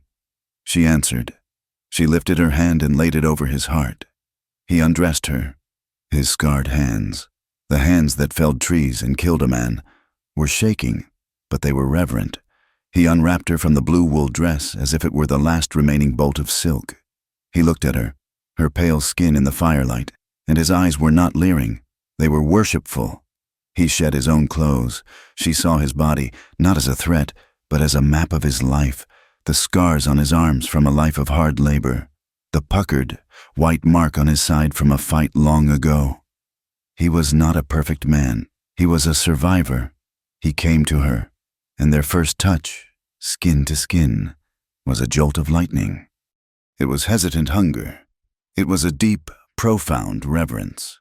He moved slowly, his body covering hers, watching her face, his every movement a question, giving her every chance to stop him. But she did not want to stop. She was the one who arched up, her hands tangling in his hair. She was the one who pulled his mouth back to hers. She was the one who claimed him. It was raw. It was emotional. It was the desperate, beautiful collision of two broken, lonely souls. It was not pretty or practiced. It was real. It was need. It was the final, tearing down of the walls between them. It was survival. And at last, it was release. Afterward, in the deep, firelit quiet, she lay tucked against his side, his arm a heavy, warm bar over her waist. His heart was finally slowing beneath her ear.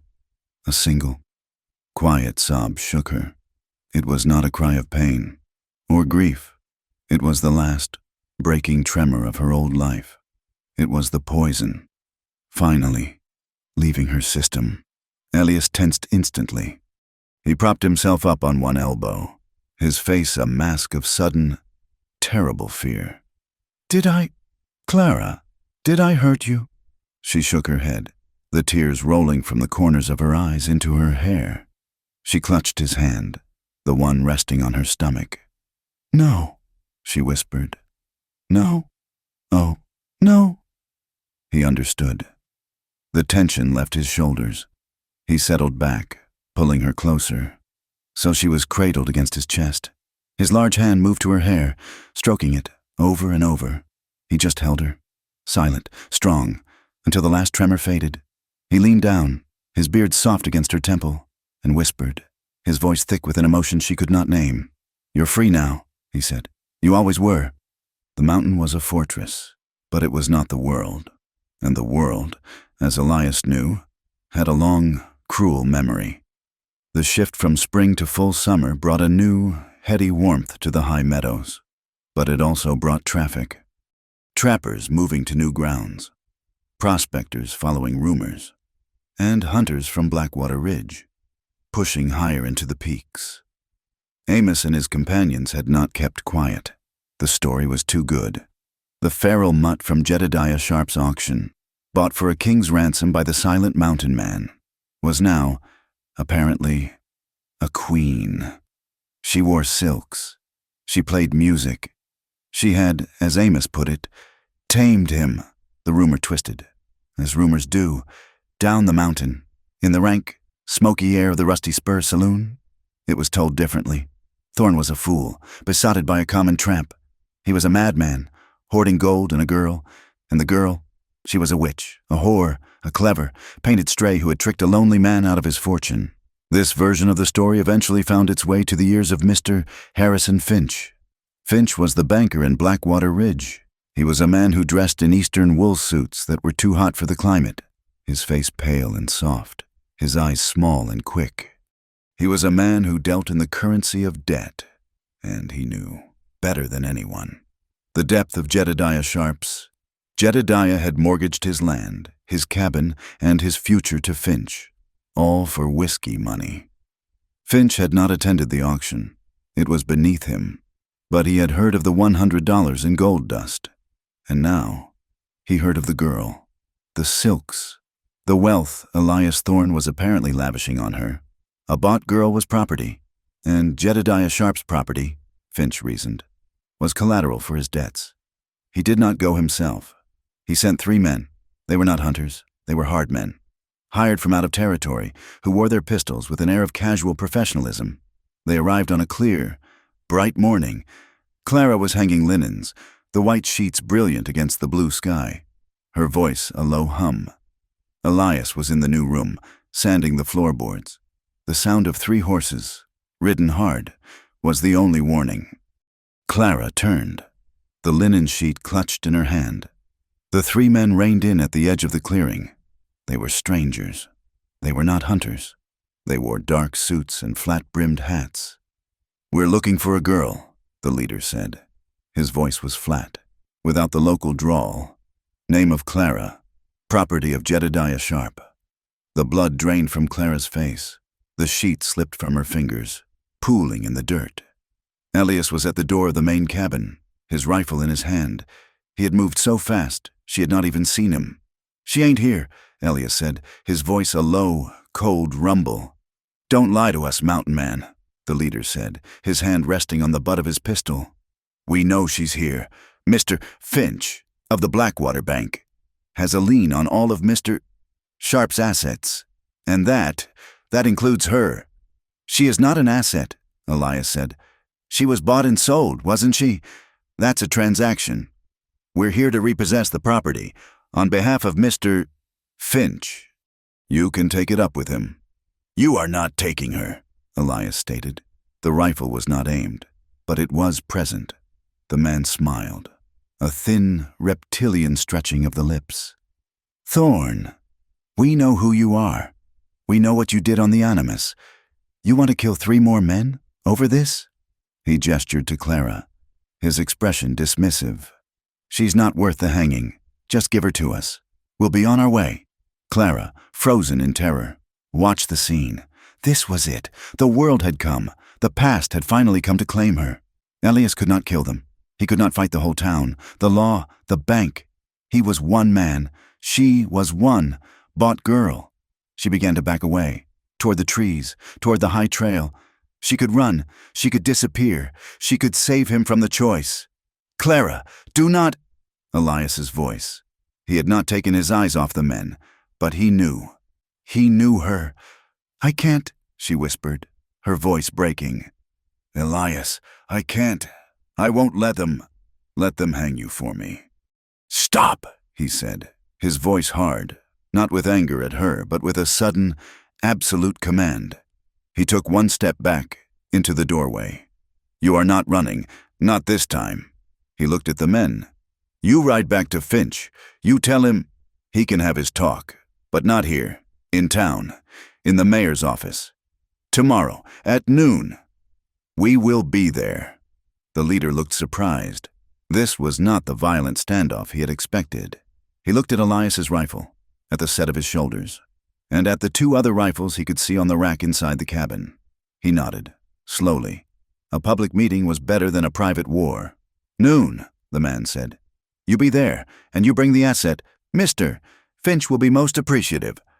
They wheeled their horses around and rode away, their departure as sudden as their arrival. Clara sank to the ground, the world spinning.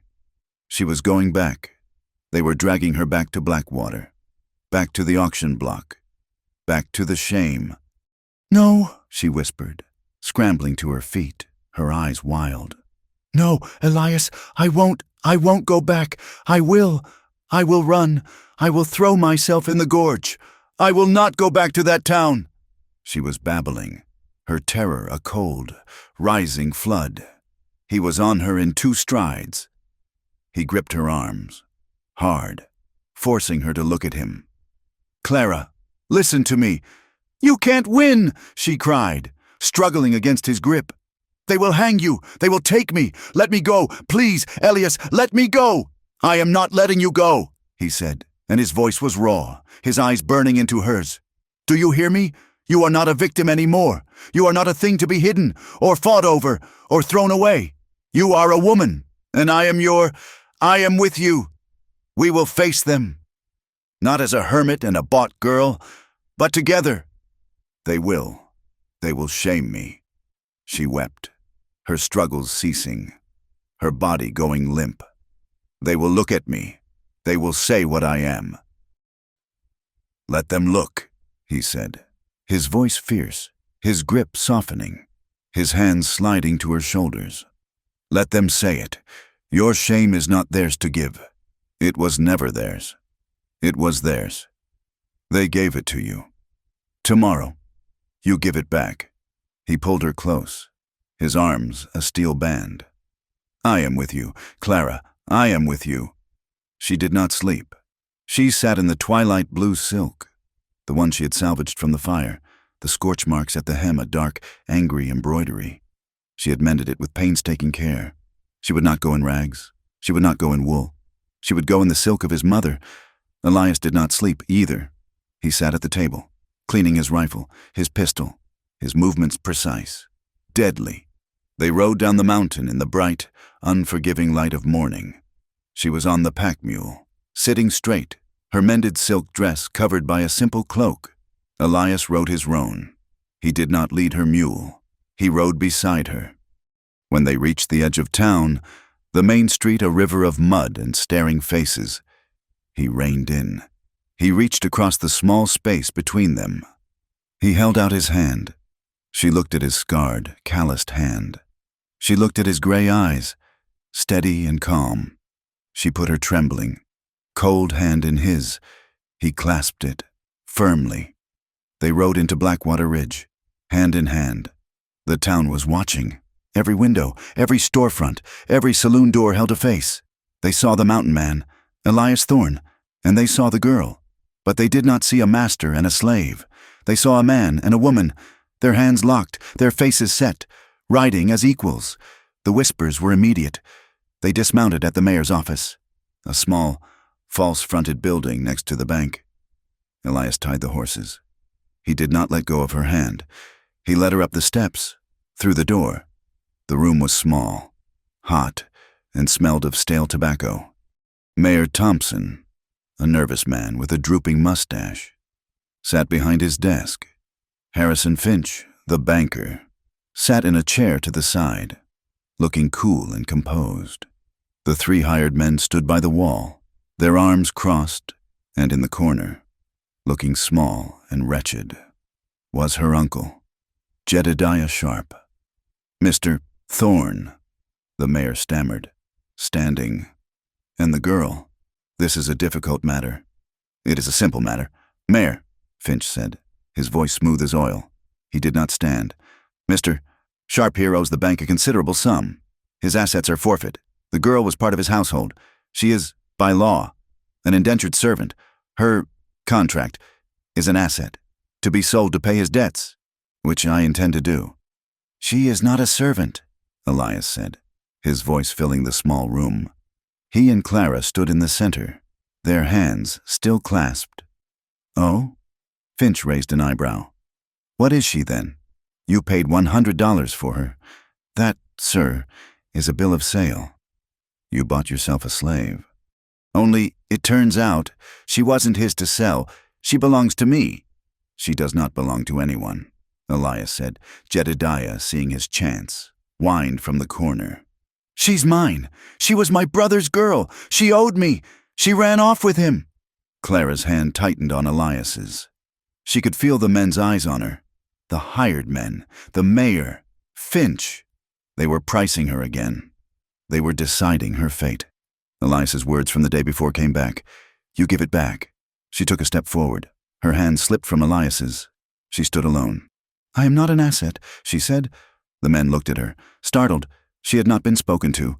Clara, Elias said, his voice a low warning.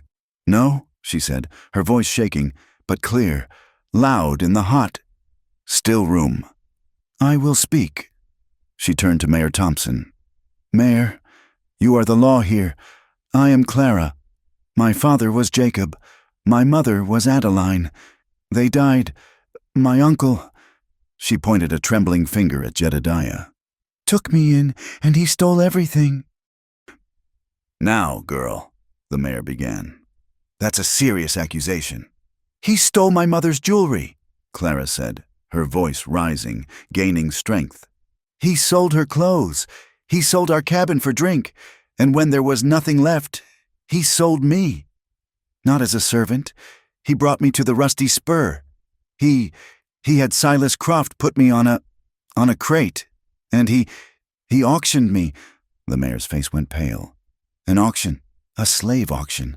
That was illegal, deeply illegal. He is lying, Jedediah shrieked. Amos was there, Clara cried, the words pouring out, a torrent of poison she had held for too long. Mr. Greeley was there. They bid on me. They asked to see my teeth. They made me turn. They were bidding for my body. Is that an asset? Mr. Finch? Is that an indenture? Or is that a crime? The room was dead silent. Finch's smooth composure had cracked. He was staring at her, his mouth slightly open. He had not known this.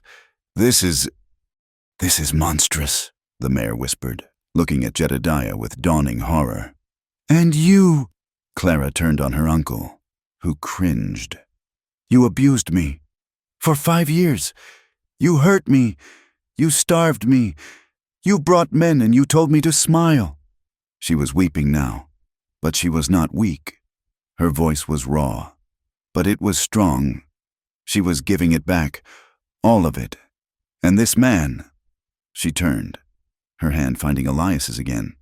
This man, he did not buy me. He saved me. He paid $100 to get me away from you. He paid for my freedom. He gave me clothes. He gave me a home. He has never, not once, laid a hand on me in anger. He has never demanded anything. He is not my master. He is my protector, she finished, her chest heaving, her testimony laid bare in the stunned, ugly silence. Finch recovered first. He gave a cold, thin laugh. A touching story, girl, truly. And it changes nothing. Abuse? Perhaps. But he paid. It was a sale. He owns you. And your previous owner, Mr. Sharp, owes me. The sale is void. The property reverts to me. This is just business. Elias stepped forward, pulling Clara gently behind him. He was done letting her fight. It was his turn. He looked at Finch.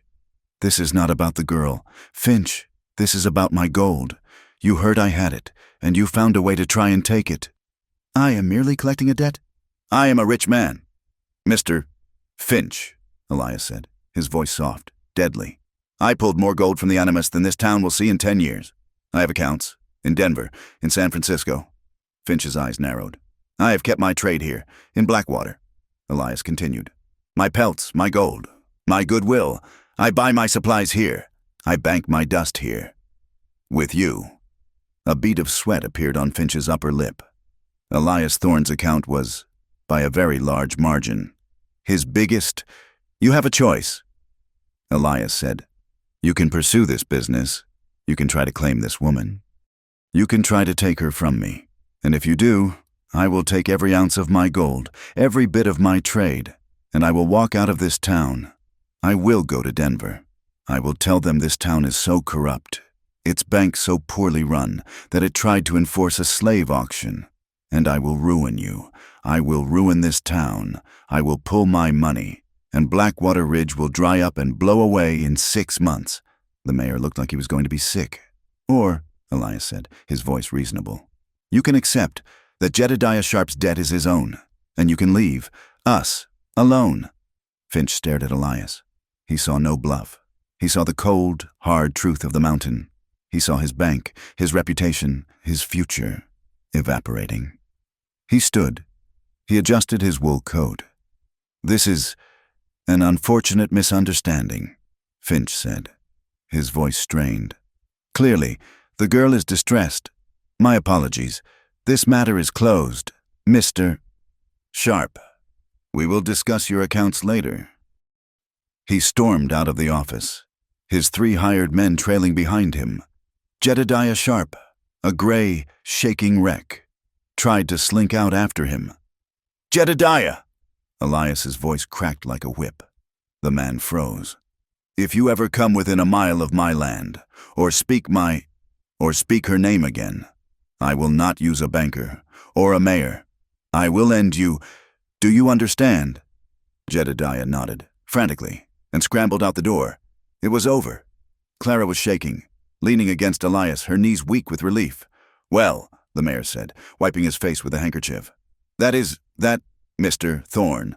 Ma'am, I apologize for all this. The town. We did not know. Now you do, Elias said. He turned to leave, his arm around Clara's waist. Wait, the mayor said. There is just one more thing. For the town record. This is all very irregular. Her status. You say she is not your property.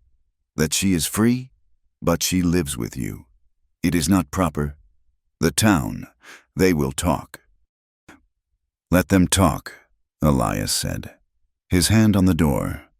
It would be better, the mayor pressed, if her status was clear, for legal reasons, to prevent Mr. Finch from trying again. If she were, say, your legal ward, or your wife. Clara tensed. Elias looked at the mayor, his gray eyes unreadable. She is... Clara looked at him. What? The mayor looked confused. She is... what? Mr. Thorne. She is my wife, Elias said, his voice clear, calm, and absolute. Clara's world tilted. Elias, what are you talking about? Elias reached into the inner pocket of his coat. He pulled out a folded piece of paper. He handed it to the mayor. The mayor unfolded it. He read it. His eyes went wide. Saints alive, this is a marriage certificate, signed by Judge Miller, over in Junction City, dated 2 weeks ago. Clara snatched the paper. It was true. Her name, his name, a legal stamp. 2 weeks ago, the day he had gone for supplies. He had been gone for 2 days. He had ridden all the way to Junction City. Elias, she whispered, her voice a thread. You married me? The mayor was beaming. Well, this solves everything. Mrs. Thorne, my congratulations. This is wonderful. She is not an asset. She is family. Legally. Finch cannot touch her. No one can. This is proper. Elias took her hand. Come, Clara. Let's go home. He led her out of the office, into the bright, stunned silence of the street. The entire town, it seemed, was waiting. They had seen Finch storm out. They had seen Jedediah run. Clara was in a daze. She let him lead her to the horses. Married. He had married her. He lifted her onto the mule. She stared at him, the paper clutched in her hand. Why? She whispered, her voice shaking. "Why did you do this, without asking me?" He stood beside her, his hand on her knee, his face turned up to her. His gray eyes were raw, full of the truth. "Because," he confessed, his voice so low, only she could hear it. "I knew I would give you everything. I knew I would give you my name, my protection, my gold, all of it, and I knew you were not ready to accept it." He looked down, his thumb stroking the rough fabric of her dress. "I did it to protect you, not to own you, the paper. It was just a shield. In case this day ever came, I was never going to tell you, unless I had to. It was your choice. Clara, it was always your choice. If you had left, you would have left as a free woman, with my name and my protection." He had given her everything, his entire life, his entire legal standing, and had demanded nothing in return. He had not even told her. It was an act of such profound, selfless, total love. It was more than she could bear. She looked at him, her husband, the man who had seen her soul. The town was watching. They were all watching. She did not care. She slid off the mule, her feet hitting the mud. She grabbed the front of his shirt, her hands fisting in the fabric. She pulled his face down to hers, and she kissed him. It was not a soft kiss. It was not a hesitant kiss. It was a fierce, desperate, claiming kiss. It was a brand. In the middle of the street, in front of the mayor, and the saloon, and the entire world of Blackwater Ridge. She kissed her husband. She claimed her place. She claimed her life. She claimed him. He was stunned for a second, and then his arms came around her, lifting her, holding her against him as if he would never let her go. And he kissed her back, a raw, public declaration of his own. The ride home was silent.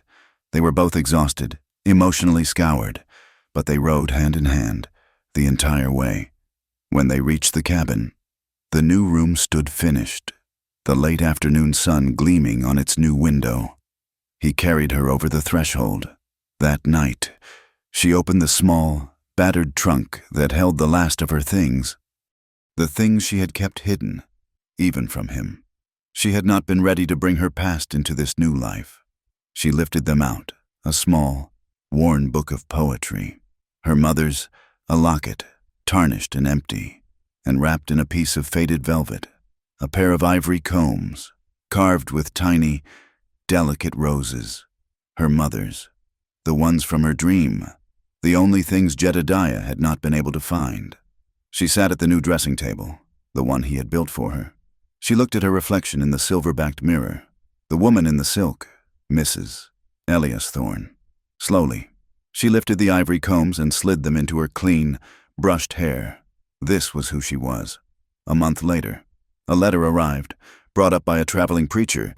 It was from a town in the next state, addressed to Clara, Elias Thorne. It was from a woman who ran a shelter, a small, safe house for girls who had run from homes like hers. The woman had heard, through church connections, of Clara's testimony in the mayor's office. "Your voice," the woman wrote, "is a powerful thing. We have girls here who have no voice. They have no skills. Would you be willing to come? To teach them? To teach them how to read, how to sew, how to be strong. As you are?" Clara read the letter, her hands shaking. She looked up at Elias, who was watching her from the hearth. "They want me to teach," she whispered, her eyes wide with a new, terrifying purpose. "I know," he said, his voice soft. "You are a good teacher. But it is so far. It is in another state. It is in a town." "I know," he said. He stood and came to her, kneeling beside her chair, taking her hand. "The cabin will be here when we get back." She stared at him. "We?" He smiled, that small, true smile that crinkled his eyes. "You did not think," he said, "that I would let my wife go into the world alone, did you?" She threw her arms around his neck, her soul, finally, fully, her own, and it was his. The months that followed were not a quiet fading, but a deep, steady settling. The seasons of the high mountain turned. and life in the cabin found a rhythm that was no longer governed by survival or fear, but by a fierce, quiet devotion. They lived as husband and wife, but more than that, they lived as partners, their separate, broken pasts braided so tightly together. They had formed a new, unbreakable cord. Their days were full of tender rituals, small acts of love that had become their language. It began with tea at sunrise. Elias would rise in the dark, his movements quiet so as not to wake her, and build the fire. By the time the first thin gray light touched the window of her room, the room she now slept in, her hand-carved dressing table holding her mother's combs, he would be there, standing in the doorway, a tin mug of hot, sweet tea in his hand. He would just stand, watching her wake, and hand it to her. It was a wordless promise. I am here, the day is safe. In the evenings, the rituals returned. The brushing of her hair, once a symbol of his patience and her fear, was now an act of shared, easy intimacy. Sometimes he would still do it, his large, calloused hands surprisingly gentle, the horn comb sliding through the heavy, clean silk of her hair as she sat on the floor before him. But more often now, she would be the one to tend to him. She would take the brush to his thick, dark hair, or trim his beard with the small, sharp shears from his mother's sewing box, her touch firm and confident, her fingers tracing the scar on his cheek with a tenderness that made his breath catch. And there was dancing after she played the fiddle, the cabin filled with a sound that was no longer sad, but strong. She would finish a tune, and he would be standing, his hand outstretched. He was a large man, not built for dancing, but he would pull her to her feet, his other hand finding the small of her back. They would move, a slow, shuffling turn on the rough planked floor. By the light of the fire and a single lamp, they danced without music, to the rhythm of their own breathing, his head bent to hers, her face pressed against the warm wool of his shirt. It was a slow, swaying embrace, a quiet celebration of their right to be in this room, together and alive. The new room, her room, was her sanctuary. But the world was not the mountain, and she could not forget the world. The letter from the women's shelter and her testimony in the town had opened a door inside her. She had a purpose beyond her own healing. She began to write.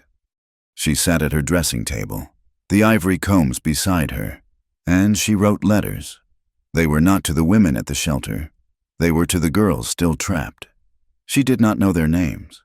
She did not know where they were, but she knew they were out there. She wrote letters addressed to a girl in a saloon, to a girl with a cruel master. She wrote, her hand steady, "My name is Clara. I was sold in Blackwater Ridge. I was dressed in rags, and I was told I was nothing. I am writing to you from my home, where I am safe. I am writing to tell you that the shame you feel is not yours. It belongs to them. Do not let them give it to you. You are not the mud on your boots. You are whole, even in your brokenness." She sent the letters with the traveling preacher, who promised to leave them in saloons, in boarding houses, in any place a girl with haunted eyes might find one. With each letter, she enclosed a small piece of her own strength, a bright silk ribbon cut from the scraps of his mother's fabrics, a small, carved horn comb, a book of poetry, the one Elias had given her. She was sending out signals, sparks of hope into the vast, dark wilderness. Elias watched her, his pride a quiet, steady fire.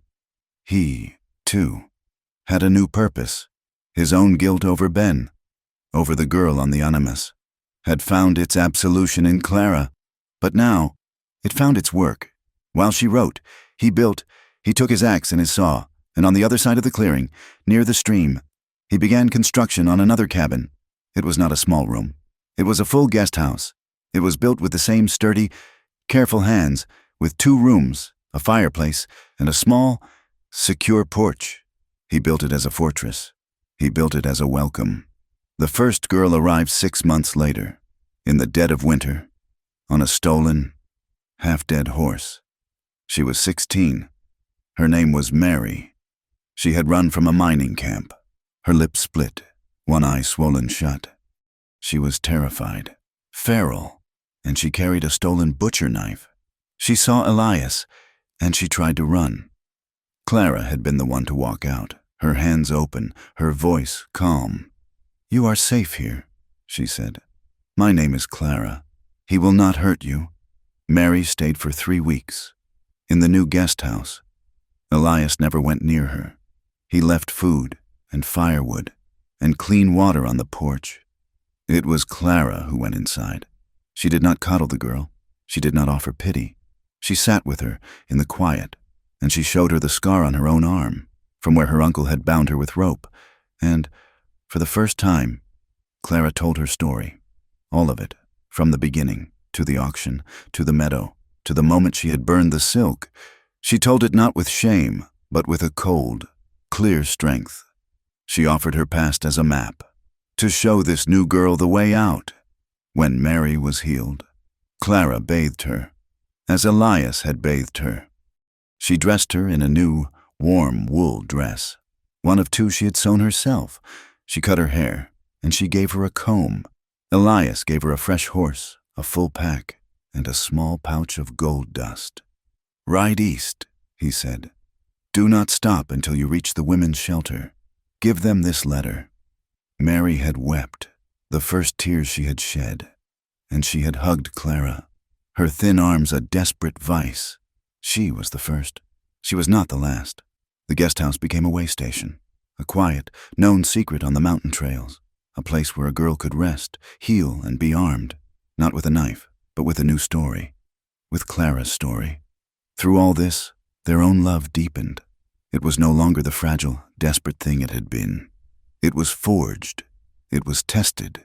It had become the foundation under their feet. Their desire had not faded. It had simply changed shape. It was no longer the crashing wave of their first night, a thing of raw hunger and desperate healing. It was the deep, powerful tide beneath. It was in the way he would stop his work, just to watch her walk from the guest house, the sun on her hair. It was in the way her hand would find his at the table, her fingers lacing with his. They hiked. When the guest house was empty, they would pack supplies and walk for days, up into the high meadows, above the tree line, to a place where the world was nothing but rock and sky and endless aching beauty. They slept beneath the stars, wrapped together in a bedroll of furs. He held her, his body a solid, warm wall against the cold night air, his chin resting on the top of her head. They would talk, their voices low whispers in the vast, holy silence. She told him of her mother's garden in the east. He told her of the sea he had seen, once, as a boy, in New York. They were not 2 broken people. They were 2 whole people, sharing their pasts like gifts. "I love you, Elias," she whispered one night, the stars so close. She felt she could touch them. He kissed her hair. "You are my heart. Clara, you were from the first. From the moment I saw you on that block. I saw you, and I was whole." Spring came again. A rush of green. The roar of the melting snow in the gorge. The earth was soft, wet, and smelled of new life. Clara had been feeling different, tired in the mornings, a strange, tender fullness in her body. She had seen it with the goats. She knew. She was standing in the new garden plot, the one Elias had doubled for her, her hand resting on her stomach. She was terrified. She was a daughter of loss. Her mother had faded, a ghost of consumption, her life ending in a rented room. What right did she have, a girl bought from the mud, a girl who had known such violence, to bring a child into this world? How could she be a good mother? How could she love something, knowing it could be taken? Elias found her there, her face pale, her eyes wide with a fear he had not seen in a long time. "Clara, what is it? Are you ill?" She looked at him, her eyes filling with tears. "I am afraid," she whispered. "Of what? Has someone come?" He looked to the trail, his body tensing. "No," she said. She took his large, scarred hand and placed it on her stomach. "I am afraid of this." He froze. He understood. His rough hand was splayed over her, his eyes wide, searching hers. He saw the terror. "Oh, Clara," he breathed. He knelt, slowly, in the dark, rich earth of their garden. He pressed his face to her, his rough beard against the wool of her dress. Afraid? I don't know how, she wept. My mother, she died. I am broken. Elias, what if I am not? What if I am a bad mother? He looked up at her, his gray eyes fierce, yet shining with a profound, gentle light. He cupped her face in his hands, his thumbs wiping her tears. Look at me, he commanded, his voice soft but absolute. You are the least broken person I have known. You took in Mary. You took in Sarah. You took in me. You fed them. You healed them. You loved them. He pressed a kiss to her stomach, and then he stood, pulling her into his arms, holding her tightly. You were not made for fear. Clara, he whispered into her hair, you were always made for love. The seasons turned. Her body grew full. Elias treated her as if she were made of spun glass, his tenderness almost comical. He would not let her carry wood. He brought her the best cuts of meat. He sat for hours in the guest house, which was empty again, carving. Winter returned. The first snows fell, blanketing the mountain in a deep, sacred silence. The pain started in the night, a deep, gripping clench. It was snowing, hard, thick. Silent flakes drifted past the window, illuminated by the fire. It was just like the day she arrived. The same snow, the same cabin. But this time, she was not a terrified, cold creature. She was a wife. She was a mother. And she was not alone. Elias was her rock. He was calm, steady. His face a mask of focus, but his eyes were filled with a burning, desperate love. He held her, his hand in hers, a white-knuckled grip. He bathed her face with a cool cloth. He breathed with her, his deep voice a rhythm she could hold on to. You are safe, he murmured, over and over. I am here. You are safe. She bore down, a cry tearing from her, a sound not of pain, but of a profound, primal power. And then, in the deep, snowy silence of the mountain dawn, a new sound, a thin, reedy wail. A daughter. Elias wept. The mountain of a man. Her silent, strong Elias sank to his knees, his head buried in the furs beside her, his shoulders shaking with silent, racking sobs of relief, of awe. Clara, exhausted, radiant, held her child, a perfect tiny girl, with a tuft of dark hair, and eyes that, when they opened, were the clear, steady gray of her father's. Elias, recovering, his face wrecked with love, helped her. Clara looked at him. The chest, she whispered. He knew. He went to the chest at the foot of his bed, the one that had held his mother's silks. He brought back the bolt of cream-colored silk, the one she had never cut. Tenderly, they wrapped their daughter in it, the richest, finest thing they owned. Clara, holding her baby, reached to the dressing table. She took one of her mother's ivory combs, the one with the roses. She laid it in the silk, beside the baby's perfectly formed hand. She looked at her daughter, her heart so full, it felt as if it would burst. She was weeping, but these were not tears of grief. They were tears of arrival. She touched the baby's cheek. This is who you really are, she whispered. The story ends, but it does not. It continues. In the high, wild mountain. It ends in a scene. Weeks later. The snow is deep outside. The wind is a low, mournful song. But inside, the cabin is a pool of golden, firelit warmth. Clara sits in a sturdy rocking chair, one Elias built, near the fire. She is wearing a soft robe of dark green silk, one she finally made for herself. She is nursing her daughter, her head bent, a look of profound, quiet peace on her face. Elias sits in his own chair, his feet propped on the hearth. He is not cleaning a rifle. He is reading, his low voice a steady rumble in the room. He is reading poetry, aloud, to his wife and to his child. The wild mountain is just beyond the glass, eternal, indifferent. But in here, in this small pocket of love, they are no longer broken. They are not survivors. They are a family, together. They had remade each other into something whole. Thank you so much for listening to this story. We would be honored if you would take a moment to comment and let us know where in the world you are listening from. Please be sure to subscribe to From Wild West for more stories like this one. And we would love to hear your thoughts on Clara and Elias's journey, in English, in the comments.